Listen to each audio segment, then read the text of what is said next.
All right, Fiveable friends, we've made it. We've made it to the Cram finale. Yikes. If you're nervous about your AP test, I guarantee that that I am just as nervous about today as you are about that test. But I can also tell you in my 38 years of living that when we're nervous about something, it doesn't mean it won't go well. It just means that we really care and we want to do our best. And when we put in our best effort, everything will go just as it should, whether it's the way we're expecting it or not. So here we are in our AP Macroeconomics Cram finale. I am Maria. My students call me Mama G. We have a very fantastic TA for our class. Her name is Rupi. And I think perhaps she knows more about economics than I don't know, the rest of us. So make sure to make use of myself and Rupi. And I'm going to start off by letting you know that there is a place for you to post questions and for us to give you answers on the Fiveable website directly below the AP Macro finale. But I do want to ask that you hold off on your questions until we cover each topic. That way we make sure we have time to cover everything.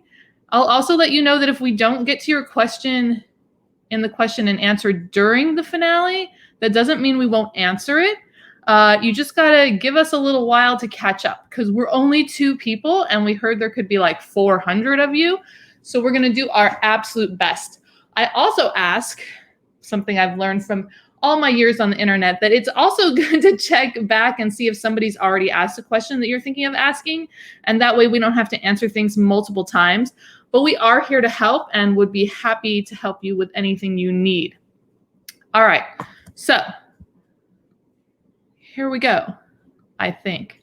All right, don't forget this is being recorded. Yes, it's being recorded because a bunch of kids are not taking the AP test tomorrow. They're not as lucky as you. They're taking it in either the second or third administration. So this video will be watched later. Your names aren't going to be on the screen this time because of how we're doing our discussions and all of that good stuff. But just remember that this will be recorded. I'm going to listen to a little message from Amanda. What up, AP students? It's Amanda here from Fiveable. We are literally giving away $100 to pay for your AP exams to like 50 different students. How do you win? Easy. You just got to post about the AP experience on social media, on TikTok, Instagram, or Twitter. Use the hashtags YesWeCram and with Fiveable and tag at Think Fiveable. So one person will win every single day, and this is how you can win. It is going to be a group of students who actually judge the winner. They will pick the winners, and this is how they're going to choose. It has to capture the AP experience. Do they look at that post and think like, that's 100% what this feels like? Is it creative? Is it funny? Does it have a really awesome song in it or really good use of some sort of meme? Anything? Do we see creativity and engagement? How many likes do you have? That literally is going to help you win. The more likes, the more likely you are to win. And then finally, does it incorporate Fiveable? Is it in the caption, what you're wearing, in something that you're doing? How have you incorporated Fiveable into it? So this is how you can win. A couple of quick notes. Make sure you follow Think Fiveable so that we can DM you if you've won. You can post as many times as you want. You could post today, tomorrow, every day, as many times during the day as you want, but you can only win once. So keep that in mind. And finally, some of our best social interns came from this contest last year. So if you're really awesome at social media and you're looking for an internship, show us what you've got because we want to hire you. So I can't wait to see your posts. See you on the flip side. Good luck on your exams. Talk to you later.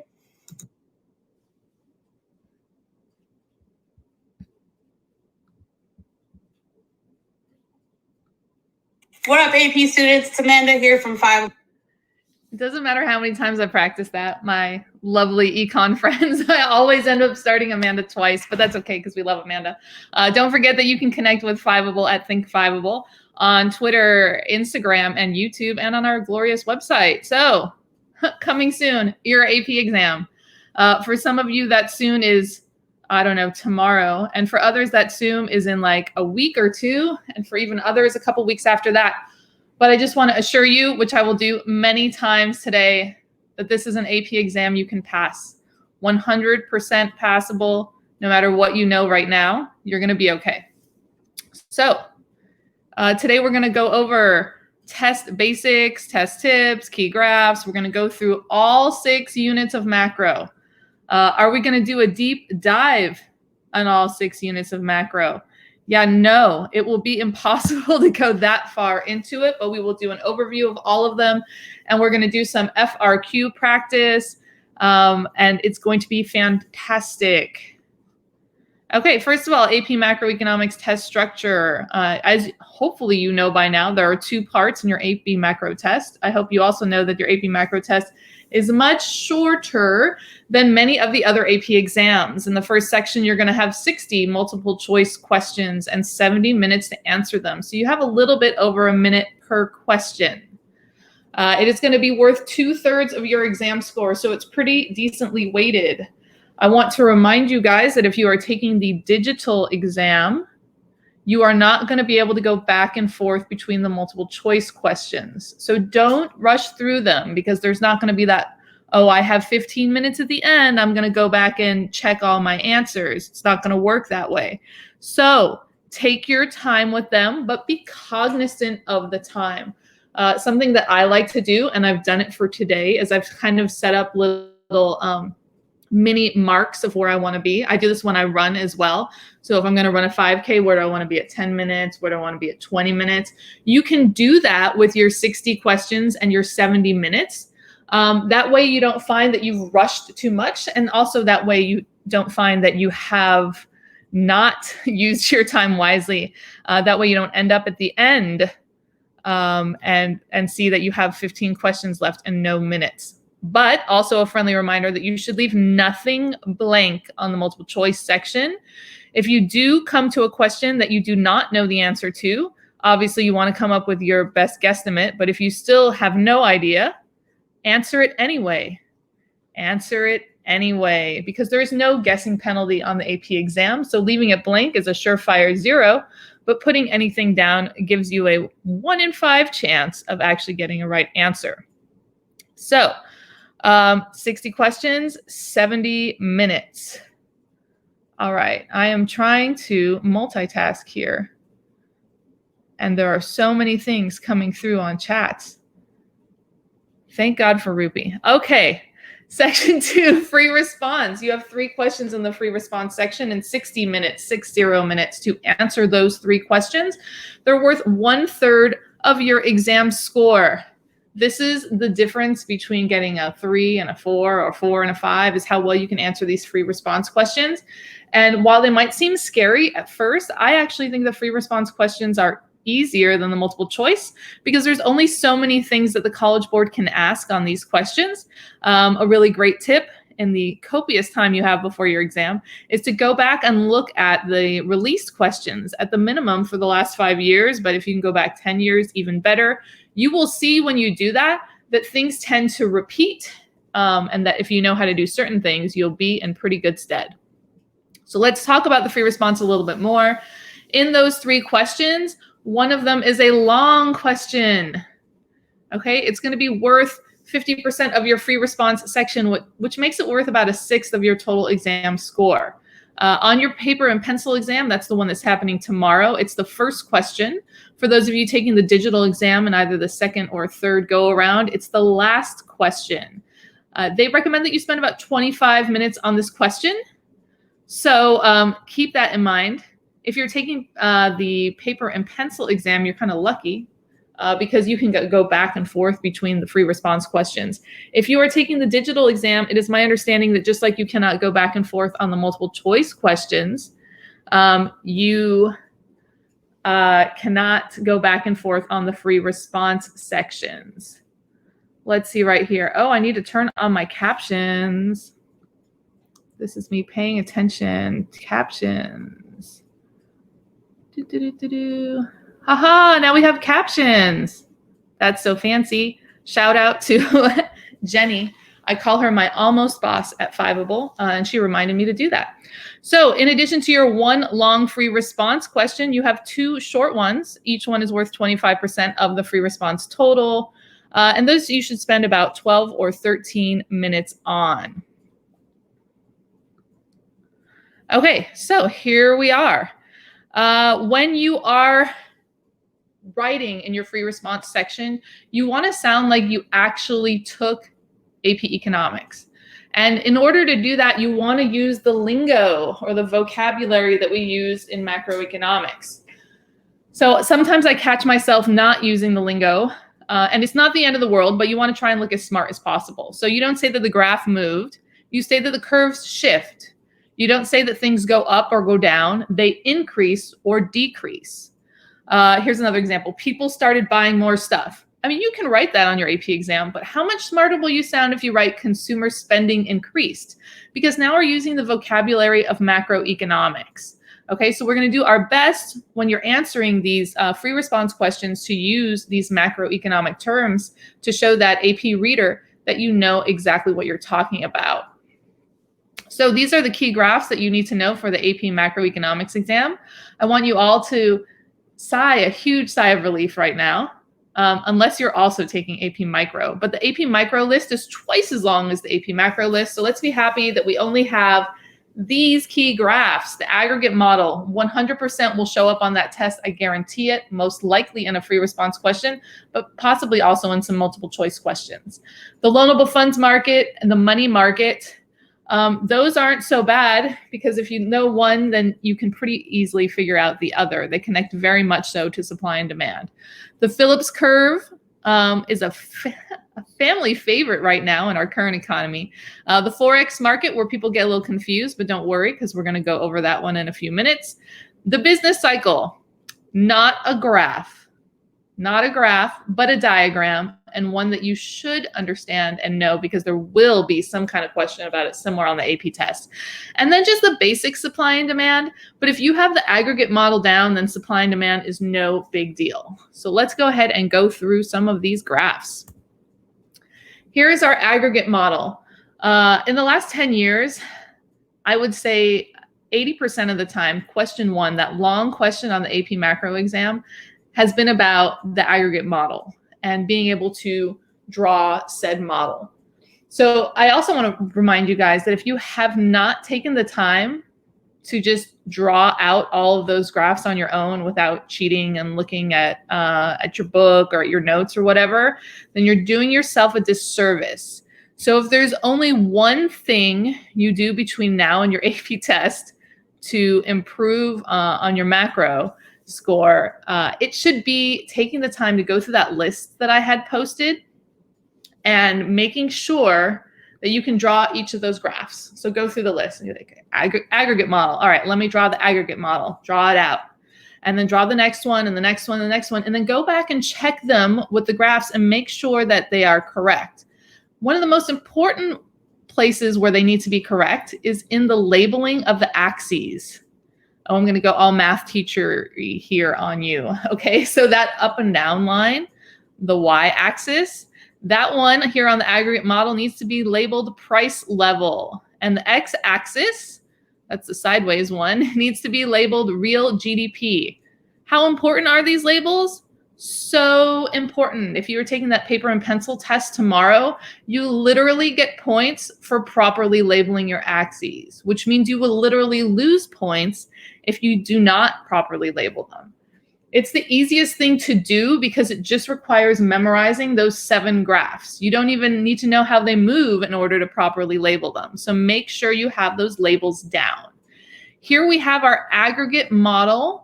Unlike regular supply and demand, our aggregate model has 3 curves. You have SRAS, short run aggregate supply, and yes, can you abbreviate on the AP exam? Absolutely, you do not need to write out short run aggregate supply. SRAS is totally acceptable. That one looks like our supply curve and regular supply and demand. And then for the demand curve, we have AD, which stands for aggregate demand. In addition to those 2 lines that we are accustomed to, we have the long run aggregate supply, which is a vertical line that hits the x-axis at full employment. Don't forget, full employment doesn't just mean does everybody have a job, but it means that we're using all of our resources, fully employing all of our resources. And remember, we'll go through this in a little bit, but our resources are more than just people. It's also our land and our capital and our entrepreneurial resources. So the point where all these three curves come together is equilibrium. It will give you an equilibrium price level and equilibrium output. Now, here's where they love to get you on the AP exam. This is equilibrium. Will we always be in equilibrium? No, not even close. Sometimes we're in disequilibrium. They love to ask a question where they're like, oh, the economy is in a recessionary gap, or the economy is in an inflationary gap. And you're sitting there and you're like, okay, I know there's 3 lines in this graph, but what the heck does that mean? Well, this is what it means right here in front of us. Our SRAS and our AD curves are always going to cross at a point. That will be called short run equilibrium. But our long run curve doesn't actually have to cross in the same spot. And that's what gives us either a recessionary gap or an inflationary gap. So our recessionary gap happens when our short run equilibrium comes together before or to the left of the long run. That means we are not fully employing all of our resources. This is not a good thing. On the flip side, an inflationary gap happens when our short-run aggregate supply and aggregate demand come to equilibrium beyond or to the right of the LRAS. And this means that our economy is growing a lot, maybe even too much, too fast. So these are the 2 times when we can be in aggregate disequilibrium. They love to ask this. They love to have you draw this graph at the beginning of question 1. Occasionally they use it for one of the shorter questions, but they love to say, okay, an economy is in a recessionary gap. You're like, great, let me draw this recessionary gap graph. That's what you'll have to do, and you'll get your points from labeling and properly putting those curves down on the graph. Now, if you are taking the digital exam, which my students are, you're not going to have to draw any graphs. That does not mean you do not need to learn them and that you do not need to draw them in preparation. It just means you need to know your labels that much better, because they will still ask you to label your graphs. So you still need to be able to do this, even if you're taking the digital exam. All right, so make sure that you can draw the graphs either way. All right, next, the money market. Yay, money market. We're going to be looking at this even more later today. Things to note here on the money market. On the y-axis, if you remember for aggregate, the aggregate model and regular supply and demand, we have the price or price level over there. Here we have the interest rate. But if you think about it, the interest rate is essentially the price of money. So it's still kind of along the same idea. So interest rate there. And then on the x-axis, we have quantity of money. So it's still like money. It's still like the quantity and the price. It's just with different terms, more specific to the money market. Notice the demand for money. It looks like every other demand curve. It's downward sloping, but our money supply is not upward sloping. It's just a vertical line. All right. So they come together, and that shows you our equilibrium interest rate. I also want you to notice the money market uses a little I and a little r for interest rate, and that always refers to the nominal interest rate.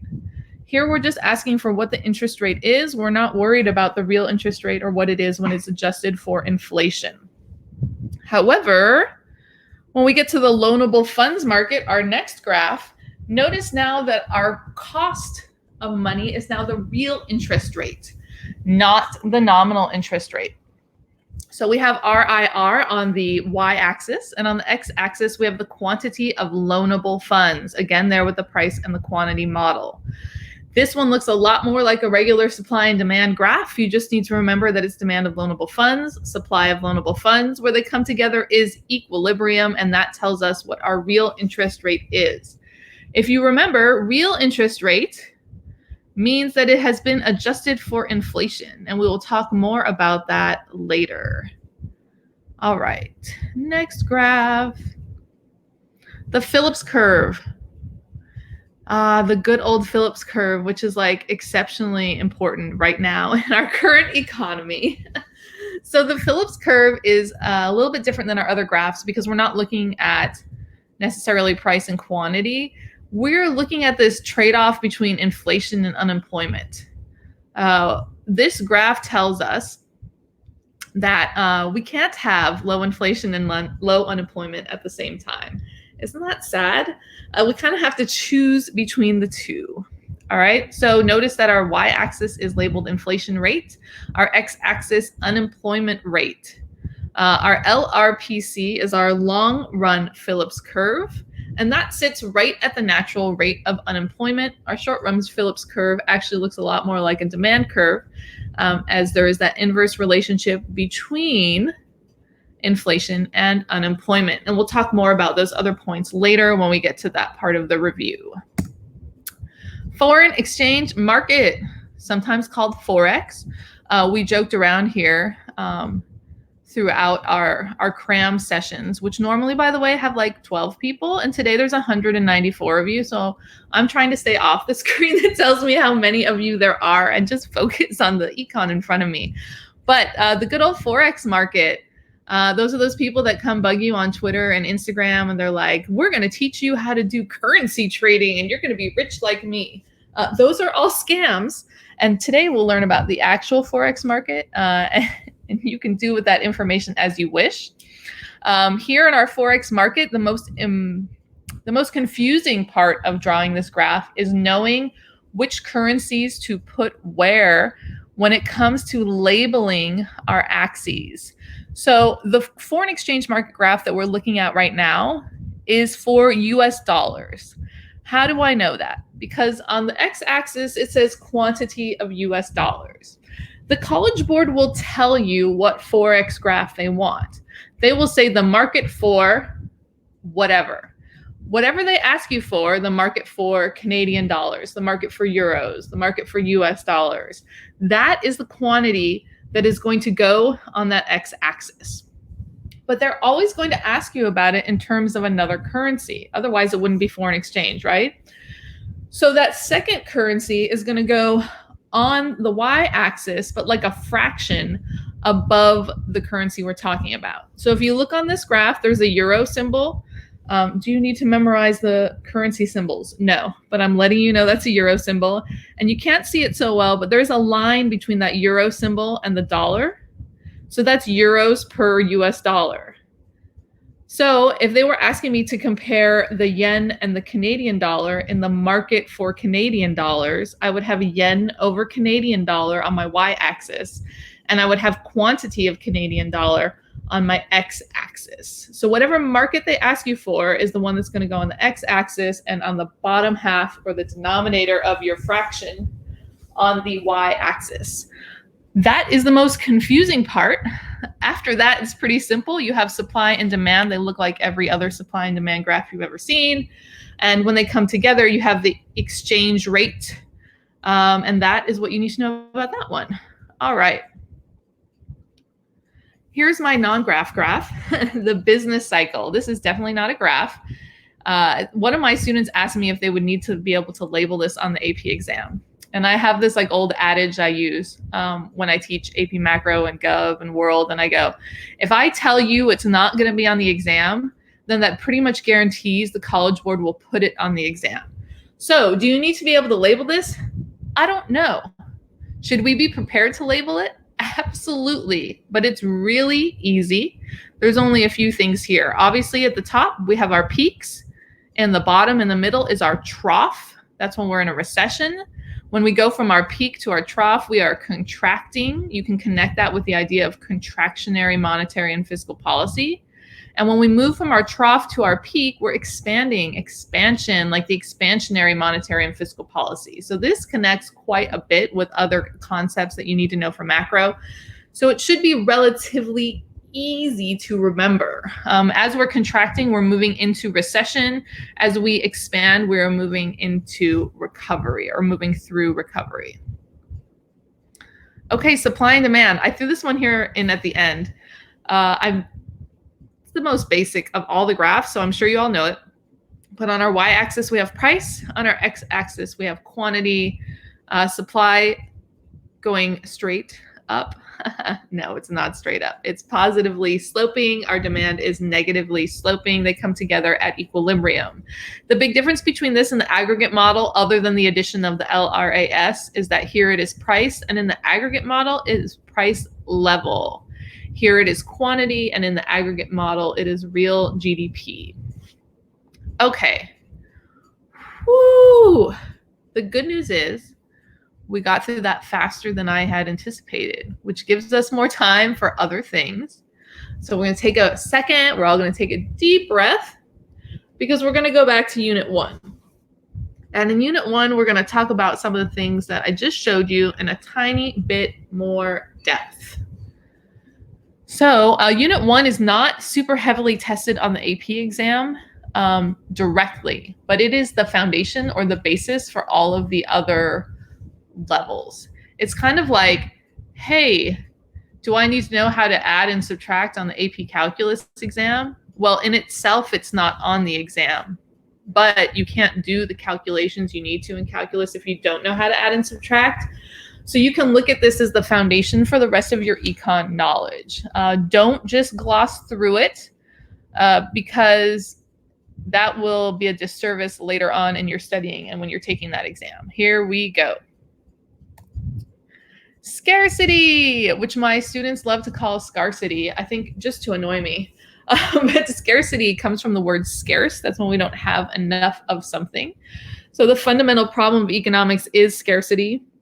It's that we have unlimited wants, but limited resources. There will definitely be a multiple choice question about scarcity. And oftentimes it's like super basic, like just the definition. So make sure you understand what scarcity is. You should also know what scarcity forces us to do. And that is that it forces us to make choices. We have to make choices because we cannot have everything we want. I've been trying to figure out for the last 38 years how to get everything I want, and I am still unable to do so. And I will always be unable to do so no matter what, even if I win the lottery, because scarcity is a thing.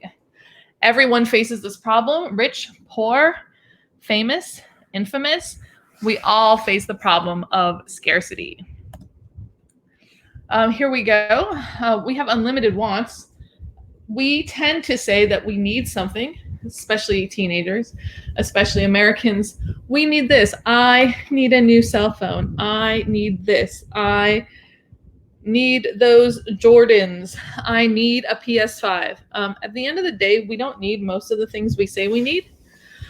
There are necessities like, I don't know, air, water, food. Doesn't need to be fancy food, but food in general, right? We have necessities and we have luxuries.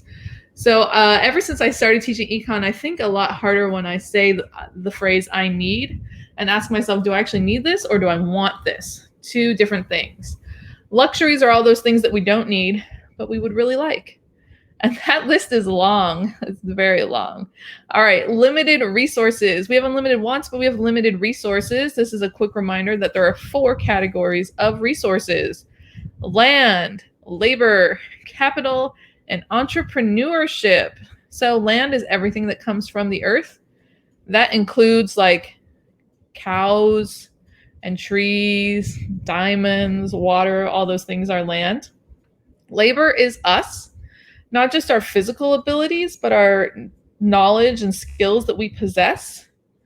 It's sometimes called human capital because we can be used over and over again to make something. Capital are things that we use over and over again to make something. That bulldozer picture right there is an example of capital, but your economics book is also capital, as is the desks at school, hammers, computers, all those good things, because we use them over and over again to create other things. Entrepreneurship. An entrepreneur is somebody that takes these 3 things, land, labor, and capital, and puts them together and is willing to take a risk in order to earn a profit. And that makes you an entrepreneur. There's lots of famous entrepreneurs out there, from Bill Gates to Oprah to Steve Jobs, Elon Musk, all those guys, entrepreneurs. But an entrepreneur can also be the dude that sells hot Cheetos in the hallways at lunch at your school. I don't know if that happens in other parts of the country, but it definitely happens here in Los Angeles. That person is taking a huge risk, right? Because first of all, they're buying their hot Cheetos, they're throwing them in that gym bag so that the dean doesn't see, they're walking around in the hallway, they risk losing their money, but they also risk being caught by the dean or the assistant principal and then really being in trouble. And that makes them an entrepreneur. Okay. Other things you need to know in macroeconomics: positive and normative. Positive is fact, normative is opinion. Macro versus micro, you're sitting here in the macro review, so hopefully you already know that macro is talking about the economy as a whole, where micro is looking at the individual or the firm. These other ones I just kind of like threw in there. When I first made these slides, there was not a controversy, but there was a lot of hoopla going on over the PS5 and the Xbox X and which one was better. So I thought that might be a little fun. Things that you need to know, key terms you need to know here in economics. Utility is like my favorite econ word ever because it sounds really boring, or it sounds like all the money we pay to the electric company, but it actually means happiness. So how much happiness does something bring you? Trade-offs are the alternative choices we must make. Opportunity cost is the thing that we give up when we make those choices. It's only the one thing, though, the next best thing. It's really important to understand the idea of opportunity cost. It will 100% come up in the multiple choice section. So let's think about our opportunity cost right now. Today is not just Sunday, but it's Mother's Day. Most of you don't know me, but I do have a whole mess of children, 4 of them actually. So my opportunity cost for being with you guys today is not getting to sit downstairs on the couch with my kids and watch the NASCAR race. That's what they're going to be doing while I'm up here. Your opportunity cost today may be that you are not spending time with your mom, or you're not studying for some other AP, or you're not sleeping. There's a lot of things could be. The important thing to note is the opportunity cost is only the one thing that it isn't. What is the other thing you would actually be doing? That is your opportunity cost. You cannot have more than one opportunity cost. So what is that one other thing you would be doing if you were not here with us? And then a reminder that full employment means employing or using all available resources. That includes our land, our labor, and our capital. Are we using all of those things? Okay, we hear the word employment and we think like jobs and labor, and that is definitely part of it, but you have to remember it's not all of it. Okay, here's the production possibilities curve. It's likely that you'll see the production possibilities curve in at least a multiple choice question. They might also ask you to draw one in a free response question. We will be practicing a free response question today that requires that. So our production possibilities model, also sometimes called production possibilities curve, also sometimes called the production possibilities frontier. Frontier, PPC, PPF. They like to give this thing so many names. Make sure that you know they're all the same thing so you don't get confused. But it's going to show us some possible combinations when it comes to production. This is a very, very, very simplified model. And here are some of the assumptions that it makes. Assumption number 1 is that only 2 goods can be made. What kind of society only makes 2 goods? No kind of society. That's why this is a simplified model. Okay. It also assumes that our resources are fixed. That means we have what we have and we're not getting more. And that our technology is fixed. It is what it is and it's not getting any better. Those are the 3 assumptions we make when we look at this model. So if you look at the graph in front of us, we have sugar on the y-axis and wheat on the x-axis.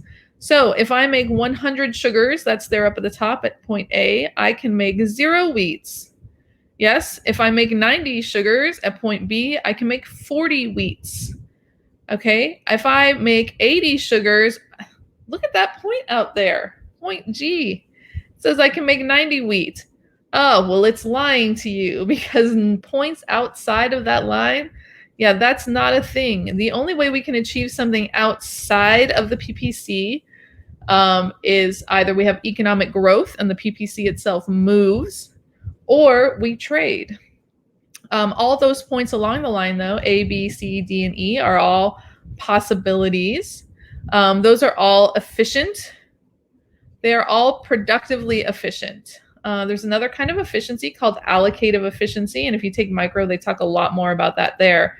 But in allocative efficiency, it's like, are you making the right mix of goods?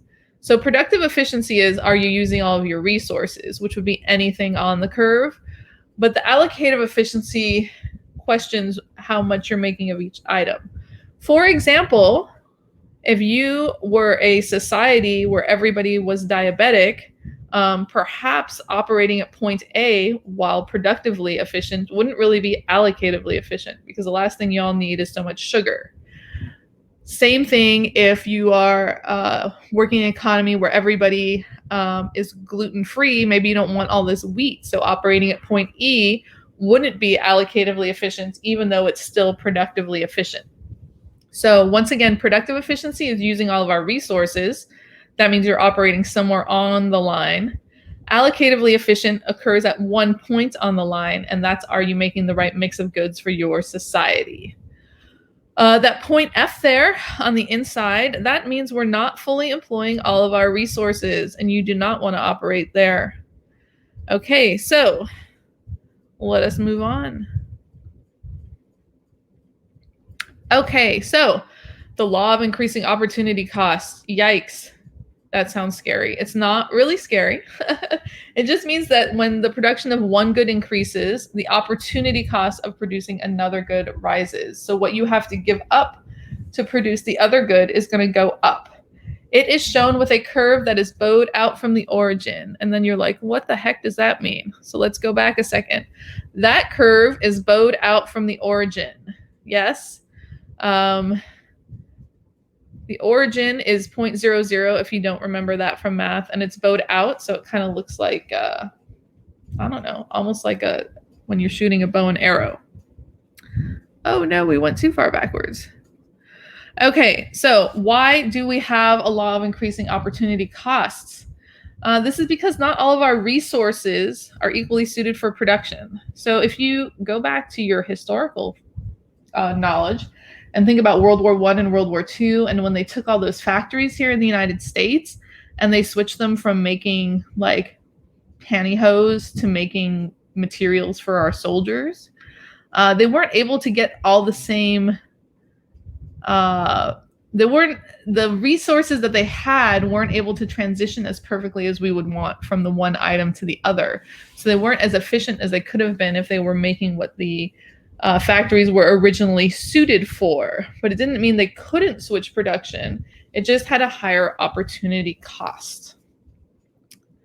All right, so here we go. On the left-hand side, we have increasing opportunity costs. It's slightly curved. It can be even more curved than that.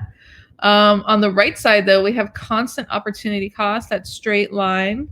That means that we're not giving up extra as we go. We're giving up the same amount every time. They could very well give you a multiple choice question where they have a bunch of different PPCs and ask you which one shows constant opportunity cost or which one shows increasing opportunity cost. And so it's really important to be able to recognize it just by looking at the graph. So that straight line, well, that straight diagonal line, constant opportunity cost. If it's curved outward like that, increasing opportunity cost. Okay, economic growth and economic contraction. We are not stuck in one spot forever. Our economy can show growth. That's what happens when our PPC moves out. So if you remember that point before that was impossible, I said you can only achieve through trade or economic growth. Well, if your line moves out, then that point doesn't seem so impossible anymore. On the flip side, we can have economic contraction, and that would bring our PPC in, like in the second example there. All right, moving on. Other movements on the PPC. That first graph shows that we can move from a spot where we are fully employing all of our resources to one where we are not fully employing all of our resources. The example here is that the Brazilian economy plunges into a recession. The unemployment rate rises. So we have all these people that are willing and able to work, but they don't have jobs. So that means we're operating inside of our PPC. In the second example, we see that while the whole curve could shift outwards, it's also possible that just half or part of the curve can shift. In this example, Ireland discovered a new, more productive method of producing barley. So increased their barley production, but didn't do anything for their wool production. So notice that the barley dot moves out. The wool dot stays where it is. So is this economic growth? Yes, just not on every piece. It's only one part where the growth was noticed. Okay. Oh, comparative advantage, my old friend. If you were with me the other day, you learned that we think comparative advantage is so simple, but sometimes we mess up our numbers, and it happens to the best of us. So I'm going to take a moment right now and encourage you guys that if you get a comparative advantage question, either in the multiple choice or the free response, and you will have at least one somewhere on that test, guaranteed, that's one that you take your time and slow down for a second. And don't get so caught up on being speedy McSpeed, right? You want to slow down and make sure that you're not making a dumb mistake, because even I make those mistakes. So let's explain a little bit about what comparative advantage is. It's being able to produce a good at the lowest opportunity cost. And why do we care about that? Because of this other idea, absolute advantage. An absolute advantage is when you absolutely can do something better or faster or cheaper than someone else. I love to use the example of cleaning my house when it comes to these advantages, because I can absolutely clean our floors faster than anybody else can, and better, but we'll just go with the faster part because it's got to be something that we can actually measure. So I can clean our floors faster. I can also make beds faster than anybody in this house. But that doesn't mean that I should. I'm guessing you all live with, other people, and there is like a breakdown of who does what in the house. And just because somebody can absolutely do everything better doesn't mean it should be their responsibility to do all the things. And this is where comparative advantage comes into play. Even though I can absolutely make those beds faster than my children can, the opportunity cost of me making those beds is much higher than their opportunity cost is for making the beds. So I make them make the beds, and I clean the floor, even though I can definitely do both things faster than they can.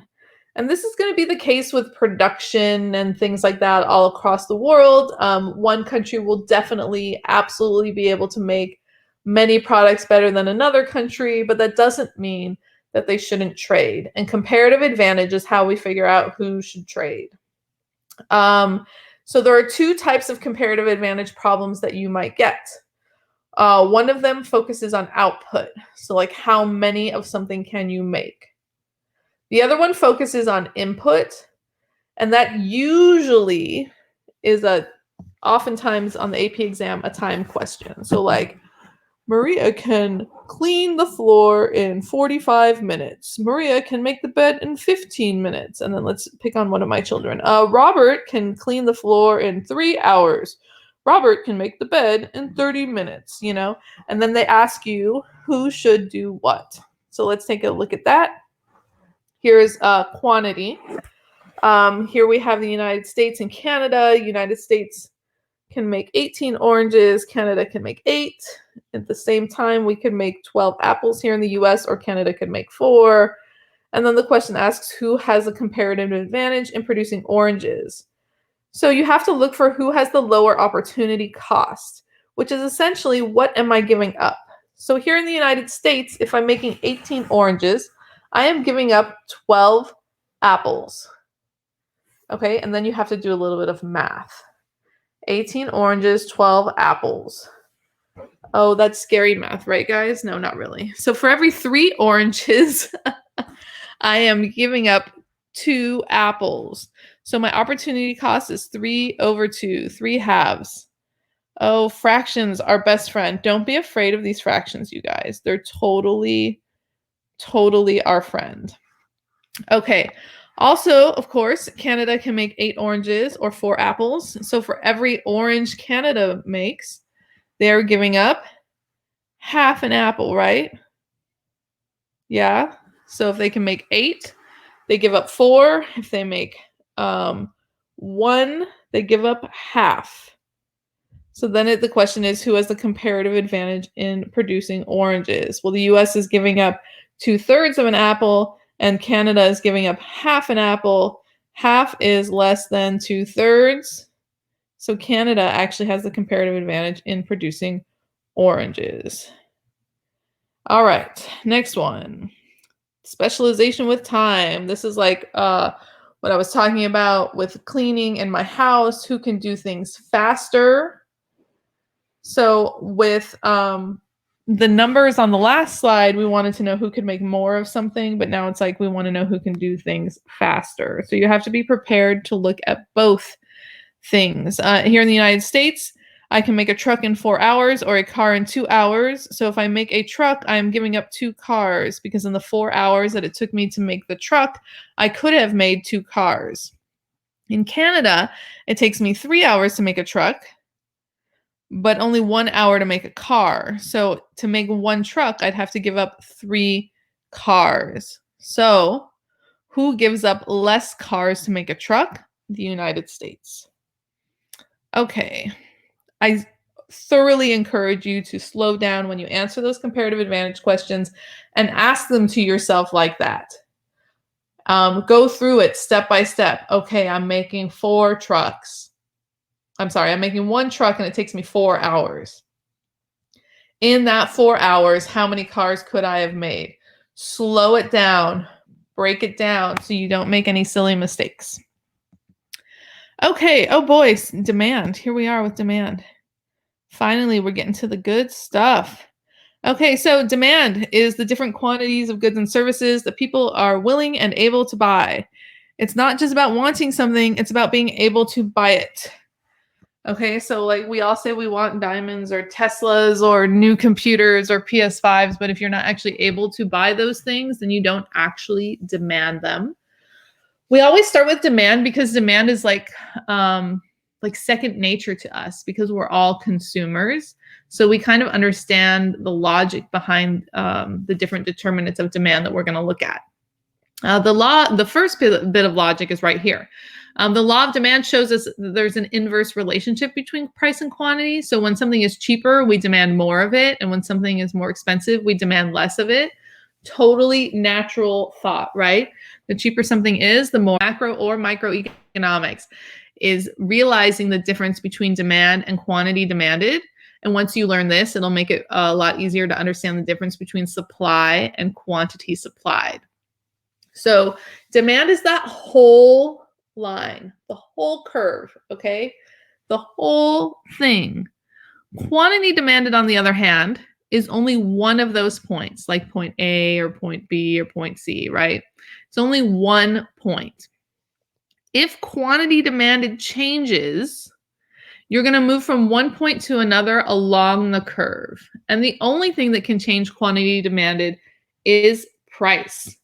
And how do we remember that? Because price and quantity demanded are like the only things there on the graph. That's how the axes are labeled. So the only thing that can change quantity demanded is price. And it is shown as a movement along the curve. Really important to understand that. Okay. Let's see. These are the determinants of demand. These are the things that will change demand. When they change demand, the entire curve will shift. The entire curve will shift. It can shift outward to the right, which would be an increase in demand, or it can shift inward to the left, which would be a decrease in demand. Here's something very important to remember. And I know earlier I told you not to say up and down, right? To use increase and decrease. But I've memorized this with up and down. And it will serve you well, like forever. Up and to the right, down and to the left. If something goes up or increases, it shifts to the right. If something goes down or decreases, it shifts to the left. You're going to be like, lady, of course, it makes total sense. Just look at the demand graph. Obviously, it moves to the right. But when we get to supply, it looks weird. And that rule is going to be in effect for like every single graph we look at. If it goes up, it goes to the right. Increase to the right. Down and to the left. So if you can memorize up and to the right, down and to the left, it will serve you very, very well. Okay, so here are our determinants of demand. These are the things that can change demand. First of all, income. If we have more income, we are going to demand more goods. If we have less income, we are going to demand less goods. One thing to keep in mind here is that there are different kinds of goods. There are normal goods, there are inferior goods, and there are luxury goods. Our normal goods are like those things that we always buy, right? Like, I don't know, milk and bread and regular stuff. Those goods and the luxury good would be like that BMW that one day I promised myself I'm going to buy myself. Luxury goods and normal goods, if my income goes up, my demand for those goods also goes up. Inferior goods, however, work the other way. Inferior goods are those goods we buy when our income is low. But as our income goes up, we start to buy less of them. So imagine you're in the cereal aisle and you want some Fruit Loops, right? And I don't know if you guys really know this, but like cereal is hella expensive. Your parents can definitely complain about that. And they're like, oh, $4.99 for these Fruit Loops. They're like, no, why don't you get these Fruity O's? You guys know what I'm talking about, the bag of cereal down at the end of the aisle. The non-name brand kind, that's your inferior good. Is as you make more money, you will actually buy less inferior goods. You will demand less inferior goods. So inferior goods work differently than normal and luxury goods in that sense. All right, number of buyers. Shockingly, the more people that are willing and able to buy a product, the more demand there will be. And the less people that are willing and able to buy a product, the less demand there will be. Substitute goods, that one goes with complementary goods. Sometimes there's something we can buy instead of something else. I often cook with ground turkey instead of ground beef. It's like a substitute to me because ground turkey is cheaper. It's also healthier, but that's not really an econ thing. So ground turkey is my substitute for ground beef. If the price for ground beef goes up, the demand for ground turkey, its substitute, will also go up. It will increase. If the price of ground beef decreases or goes down, then the demand for its substitute, ground turkey, will also decrease or go down. On the other hand, complementary goods are goods that you buy together, like peanut butter and jelly, or bagels and cream cheese, or cereal and milk, or my favorite, Rice Krispies and marshmallows. So if the price of a complementary good decreases, then my demand for the other good will increase. If the price of the complementary good increases, then the demand for the other good will decrease. So, for example, I love Rice Krispie treats, by the way. I do not make them enough because Rice Krispies are never on sale, but we're going to pretend that Rice Krispies are on sale. I'm going to walk down that cereal aisle and those Rice Krispies are definitely going to be on sale. That means their price has decreased. Well, now that I can buy my Rice Krispies, my demand for my complementary good, marshmallows, has increased because what good are my Rice Krispies without my marshmallows? So that's how complementary goods work. All right, expectations, consumer expectations. Mama G's favorite pastime. Going to Target or Walmart or whatever floats your boat on the day after a major holiday and buying holiday candy at 30, 50, 60, 70% off I always feel so smart. So I am expecting that the price of Valentine's candy on February 15th will plummet. So will you see me buying Valentine's candy before February 15th? Yeah, no, absolutely not. So that's my expectation, my consumer expectation. It can also work in other ways. Perhaps you guys like to take road trips. One thing I've learned in my life is that gas always gets more expensive before the summer, especially before Memorial Day weekend when everybody goes on road trips. So if I am expecting the price of gas to go up on Memorial Day weekend, I might fill up my car earlier in the week that week before that increase in gas prices hits. That's my expectations. The last determinant of demand is tastes and preferences. So this is where like all those celebrities come into play. Oh, I don't even remember who. Is it Drake that wears Crocs? Somebody wears Crocs and then everybody else wants to wear Crocs and now everybody wants to be like them. So now everybody wants to buy Crocs even though they're kind of funny looking, but I hear they're very comfortable. Maybe one day I'll try them out. But you can see that the demand for Crocs has increased because the tastes and preferences of society. On the flip side, when I was a youngin', I remember that somebody decided that eggs were like really bad for you.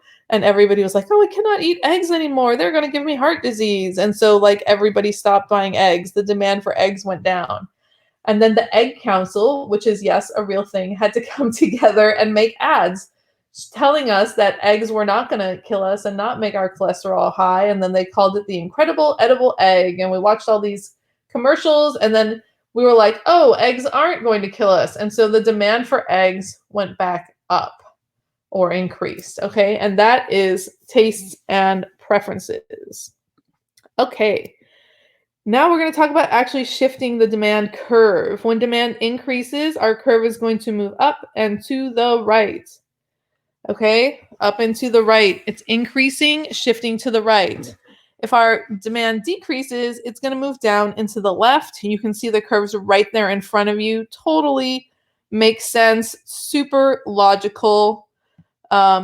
Makes so much more sense in demand than supply. So hopefully you're feeling really good about yourself right now. You're like, yeah, I got this. I got this. Up and to the right, down and to the left. Got it. 100%. Sweet. We're moving on. Supply.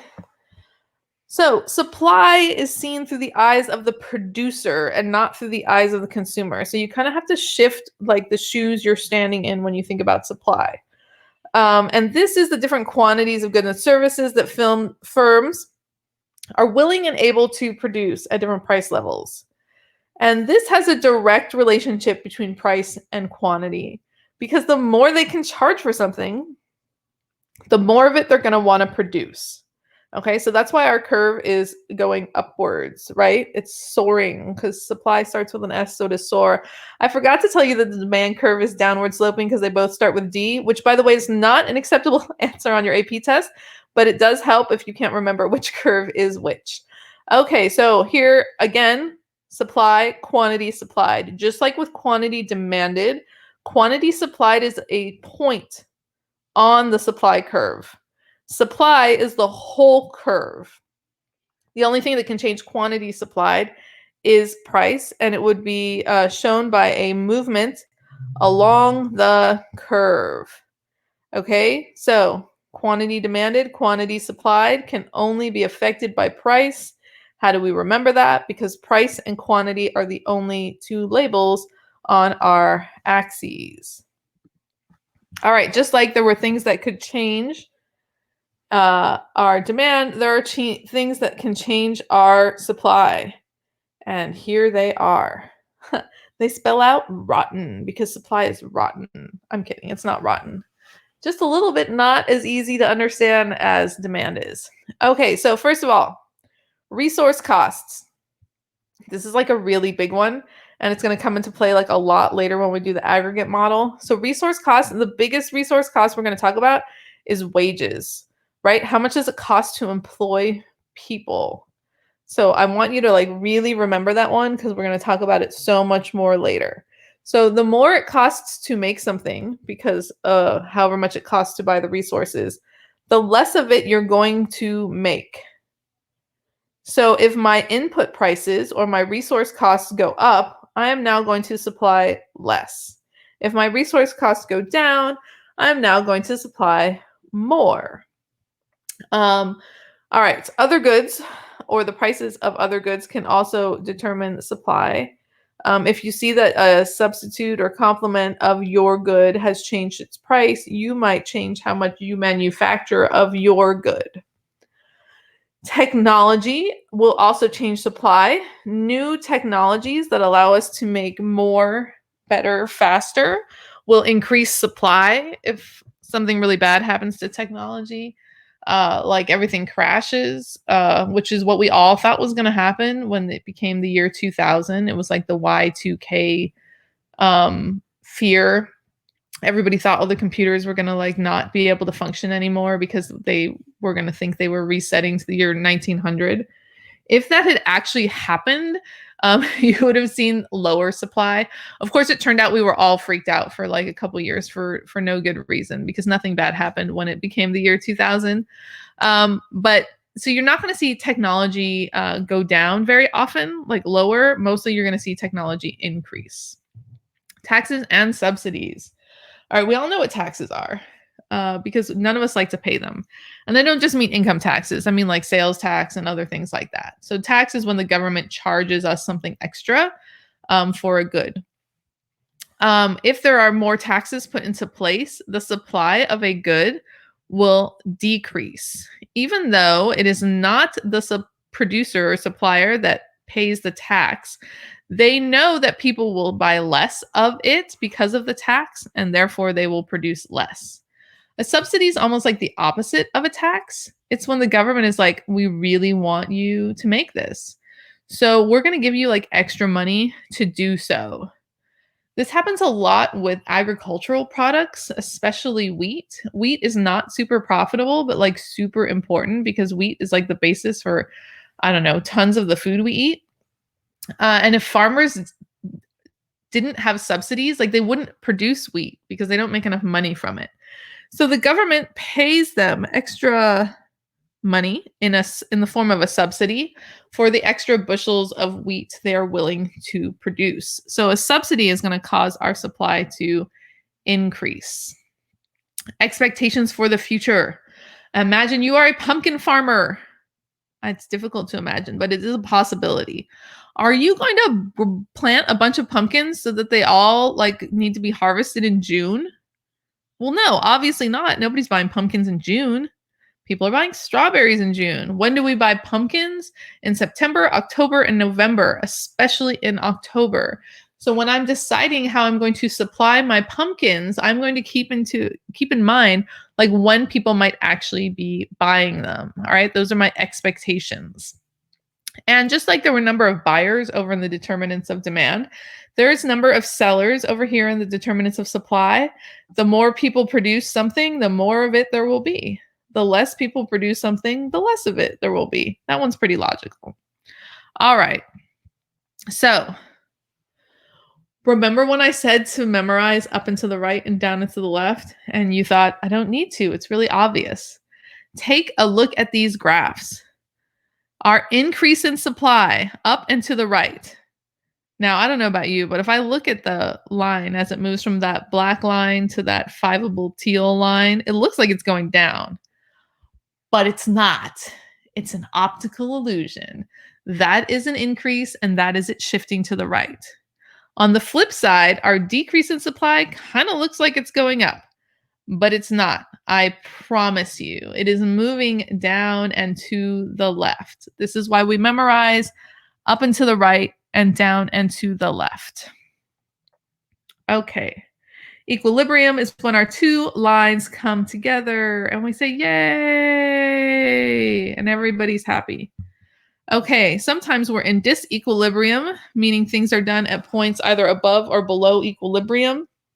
This can cause either a shortage or a surplus. A shortage happens when the quantity demanded is greater than the quantity supplied, and a surplus happens when the quantity supplied is greater than the quantity demanded. Whoa, we made it to Unit 2. Okay, I want everybody to take a deep breath. We're all going to stand up for a second. I'm going to stand up too. We're going to stretch. because we've already been together for like an hour and 4 minutes, and we're going to be together for like 4 more hours. Hopefully everybody's stretching. We're good, taking our deep breath. You're 1/5 of the way through the curriculum, the basic fifth. Now we're going to move on. Sorry, 1/6 of the way. Look at that. My fractions are off today. Too much stretching. Okay, here we go. Unit number 2.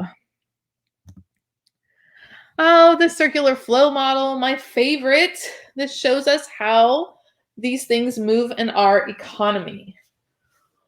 When might you need the circular flow model? There's a pretty decent chance that you'll have a multiple choice question that asks about the way things move in the circular flow model, or might include a picture of this circular flow model. I don't recall having seen it on a free response question anytime recently, but definitely multiple choice. So here we go. On the right-hand side, we have our households. That's us, me and you. On the left-hand side, we have firms. Those are businesses that make things, right? On the top is our resource market. That is where we exchange our resources for money. The resource we exchange the most often is us. And what money do we exchange it for? Our wages, our pay, right? So that happens in the resource market. The resource market is not a place, right? It's just a figment of our imaginations.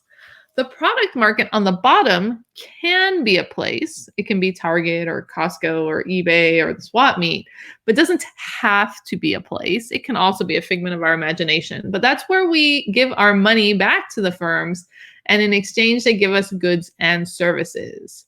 So in the top, we're giving them our resources, most often our labor. They are giving us money in return called wages. We then spend that money in the product market in exchange for goods and services. This is a simplified view of the circular flow, but thank goodness the only one you'll need to know for the AP test. In reality, it doesn't quite work like this because there's the government intervening and doing all sorts of crazy stuff, and many other things that might end up. So this is a simplified model of how money and goods and services flow in our economy. Oh, GDP. You will need to know GDP for your AP exam, 100% guaranteed, no question about it. Please, please, please, please, please. When we get to this, formula right here, memorize it. We're going to memorize it, okay? So GDP measures the final output in the economy. What does final output mean? It means once we've put together a product. So let's talk about cars for a second. Cars have steel and tires and radios and leather and GPS systems, right? So we wouldn't count all of those things separately. We would just count the value of the car when it is done. Okay, so it's the final good. The GDP also only accounts for goods that are made in that year. So a car built this year in 2021 would count in the 2021 GDP. However, if the car was built last year in 2020, it would not count in our GDP. Okay. And it only counts things that are bought and sold on the up and up.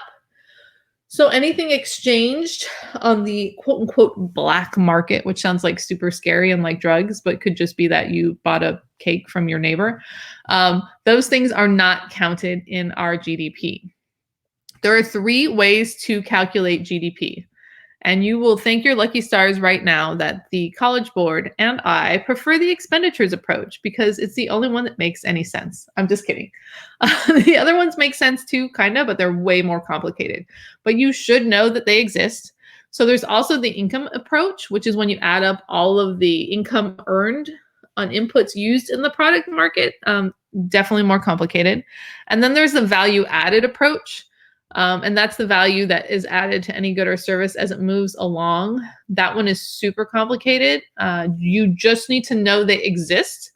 Which approach do you need to understand? The expenditures approach. Expenditures, spending, C plus G plus I plus NX. Consumer spending plus government spending plus investment spending plus net exports gives you our GDP. All right, consumer spending. That's the value of the goods purchased by consumers.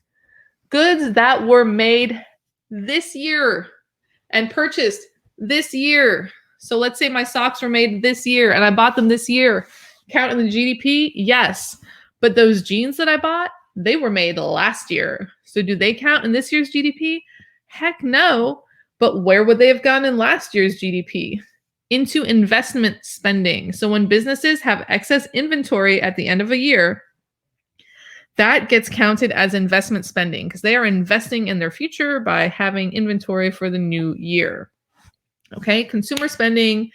Government spending is all the goods purchased by the government, and trust me, that's a lot. But government spending is the purchase of goods. It is not transfer payments. So you know all that money that the government sends out for like unemployment and welfare and all those good things that I don't get. All of those things, yes, those are transfer payments. They're essentially transferring wealth from one person to another person, and it's not spending, so it does not count in the GDP. Okay, it's super important to remember that because the College Board loves to give you like 8 different numbers and then say, calculate the GDP. And you guys love to just add up all the numbers together, but they're tricking you. They're making sure that you know what's included in GDP. So you have to remember transfer payments don't count, but government spending does. We talked about investment spending, that's spending done by businesses. It can be inventory, but it can also be when they buy like new machinery, or new stuff for their factory, new buildings, that kind of stuff. Investment spending. Net exports. That is our exports minus our imports. Exports are things we make here in the United States and send out to other countries. Imports are things that are made elsewhere, but we buy them here. The United States, we almost always export more than we import because it is usually cheaper to manufacture goods in other places, but that's a whole debate all on its own. But because our exports are usually much less than our imports, net exports here in the United States in terms of GDP is almost always negative. Okay, so technically you're still adding it, C plus G plus I plus NX, but when we add a negative number, it's just like subtraction. There's a little bit of math fun for you today. All right, that by the way is specific to the United States. That is not the case for everybody's GDP, just ours here. Okay. Important considerations. We kind of talked about this already. It has to be new goods and services. They must have been produced within the given time period. So if you went to Salvation Army or Goodwill or whatever and bought a new pair of jeans, they're not really a new pair of jeans. They're used, new to you. They do not count in the GDP. Okay, doesn't account for the black market. The black market is not just like selling drugs. It could be that you tutor your neighbor's kid and they just pay you cash and nobody tells the government. It could be babysitting. It could be making food for somebody and then paying you for it, but not reported to the IRS. All those things are the black market. None of those things are counted in the GDP, which goes hand in hand with the next one, does not include non-production transactions. So if you're not producing something, like, let's say your grandma gave you $50 for your birthday. Did you produce anything for that $50? No. So it does not count in the GDP, just like transfer payments from the government do not count in the GDP. Our nominal GDP is our GDP in current dollar amounts in the dollars that we have today, while our real GDP is adjusted for inflation, and we will talk a lot more about that later, but it allows us to compare GDPs from different years using like the same dollar amounts. Okay, we are moving on to unemployment. Okay, here are some words you need to know, some terms. The first one is the labor force. That's anybody that's 16 and over that is willing and able to work. People that are 16 and over who are willing and able to work. That means if you are actively looking for a job and don't have one, you're in the labor force. But if you're like 17 years old and you're like, heck no, I'm not working, I'm too busy like studying for all my AP exams, you're not in the labor force because you are not willing and able to work. You're only able to work, but you're not willing. Same thing with a mom or dad that decides to stay at home with their children. If they're not actively looking for work or working, they are not in the labor force despite their age. The unemployment rate is the percentage of unemployed workers in our total workforce. So we only base that on the workforce. We do not base it on the whole population because then the numbers would be like way higher and super scary. And our labor force participation rate is the number of workers in our labor force divided by our working age population. So everybody that was willing and able to work, 16 and over, divided by, right, everyone that is 16 and over and like not incarcerated. So we don't count people in prison, but all those people that are 16 and over, whether or not they actually want to work, those are all the people that could be working. So it's kind of like who is in the labor force divided by who could be in the labor force. And we've got a bunch of really nifty formulas. You learn the formulas, you guys. There's a sweet cram sheet that Fiveable has that has like all the formulas on it too. But we're going to go through them right now. All of these are going to say multiply by 100. Just to explain, for those of you that don't math very well, multiplying by 100 is simply getting us from the decimal point to the percentage. All right, so our unemployment rate is our number of unemployed people divided by our labor force. You get a number, it is a decimal, you multiply it by 100, then you have your percentage. Labor force participation rate is the labor force divided by the civilian non-institutionalized, right, not in jail, population. That is the right age to work. And then we multiply by 100 to turn our decimal into a percentage. Okay. Types of unemployment. There are 3 types of unemployment, but I really like talking about the 4th type too, which some people say is a type and some people don't, but I'm in charge today, darn it. No, I'm just kidding. So we're going to talk about seasonal unemployment too, even though some people think it's a thing and some people don't think it's a thing. All right, let's start with frictional unemployment. Frictional unemployment is that normal unemployment that happens when somebody like changes jobs, changes careers, moves from one place to another, gets really mad at their boss one day and quits, right? This is like, oh, I just graduated from college. Now I'm looking for a job. I'm frictionally unemployed. Oh, I heard that housing prices are lower in Tennessee. I'm moving from California to Tennessee, and now I'm looking for a job. I'm frictionally unemployed. My boss is a real poo-poo head, so I'm quitting. Now I'm frictionally unemployed as I look for a new job, okay? Structural unemployment is a little bit different. This is what happens when industry changes, oftentimes because of technology. For example, I live in Los Angeles, and in the San Fernando Valley, we had a GM manufacturing plant, right? They made cars there. But technology changed and cars are made in a more, what is the word I'm looking for? Brain not working. Cars are now made more by machines than by people. So the way the cars were made changed, which made that plant unnecessary.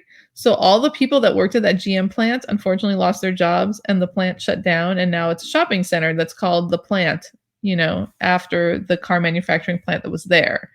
That is structural unemployment. All the wonderful people that used to connect phone calls, you know, in the olden days when they actually had to like plug the lines into each other. This is way before my time, but I saw it on I Love Lucy, so I definitely know it is a thing. All those people that used to do that job, when they changed telephone service and that job became, when that job went away, all of those people were then unemployed, but it was structural unemployment because their skills were like no longer needed. So the way to rebound from structural unemployment is usually to learn a new skill so that you can put yourself back into the employment market. Okay, cyclical. Cyclical unemployment is like the bad kind of unemployment. Like definitely the bad kind. And this is what happens when the business cycle goes into a trough, when it goes down into recession. That's why it's called cyclical, because it goes along with the business cycle. So we're in a trough, we're going to have higher unemployment. When we go back up to a peak, we're going to have lower unemployment. So it moves with the business cycle. And that's the kind of unemployment we want to really stay away from. The last one, which is one that I don't know why I love it. Maybe because I live in LA, is seasonal unemployment. You know those seasonal jobs, like maybe you're a lifeguard at the pool or the beach, or perhaps you work at Target during the holiday season. These are jobs you only have for a short amount of time because they go out of season. You don't need to work at the community pool when it's closed in the winter, right? Target doesn't need extra workers in the summer because nobody's doing their Christmas shopping then.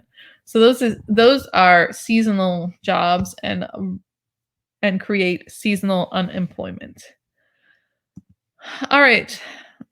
Unemployment is not a perfect figure because it doesn't take into account a lot of things. First of all, it doesn't take into account underemployment.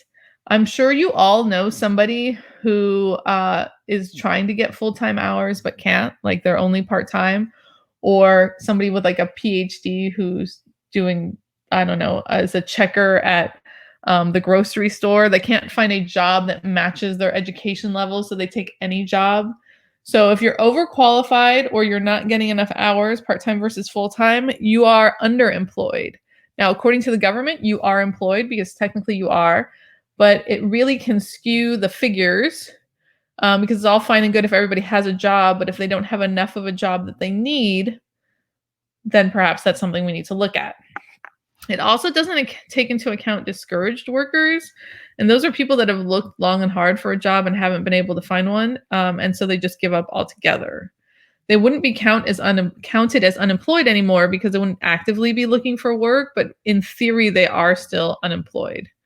Also, important to know, the natural rate of unemployment is the amount of unemployment that exists in a healthy economy. It's usually about 4 or 5%.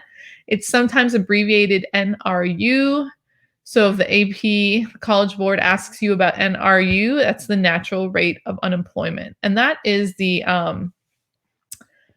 frictional unemployment and the structural unemployment. Those things naturally happen. And then the cyclical unemployment would not be part of the natural unemployment. So there's always some unemployment, and that's okay and normal. Oh, the Consumer Price Index is an imaginary market basket of goods and services that we use to see how prices change over time. Essentially, they take a bunch of items that people buy on the regular people buy, and they track the prices. So like bread and milk and eggs, and maybe like a TV and maybe a car, or computer. I know we don't buy those things like every month, but they are things that normal consumers buy, and they track the costs, right? The prices of those things. And we use that to measure inflation. And inflation is a general increase in the price level that sometimes looks like a decrease in the value of your money. When your grandparents are like, when I was your age, I could go see a double feature at the movies for 10 cents and I got a hot dog. And you're like, great, Grandma. Now it's $16 to go to the movies. Inflation. Okay, there's also deflation, which is like the opposite, but not super common. That would be a general decrease in the price level or an increase in the value of money. The inflation rate is the percentage change in our aggregate price level across an entire economy for a given period of time, which is usually like a year. And the real variables, we talked about them earlier, real versus nominal. Those are when we look at something and then adjust it for inflation. So how can we compare it to other things? Well, we use a base year, and we'll talk about that in a second.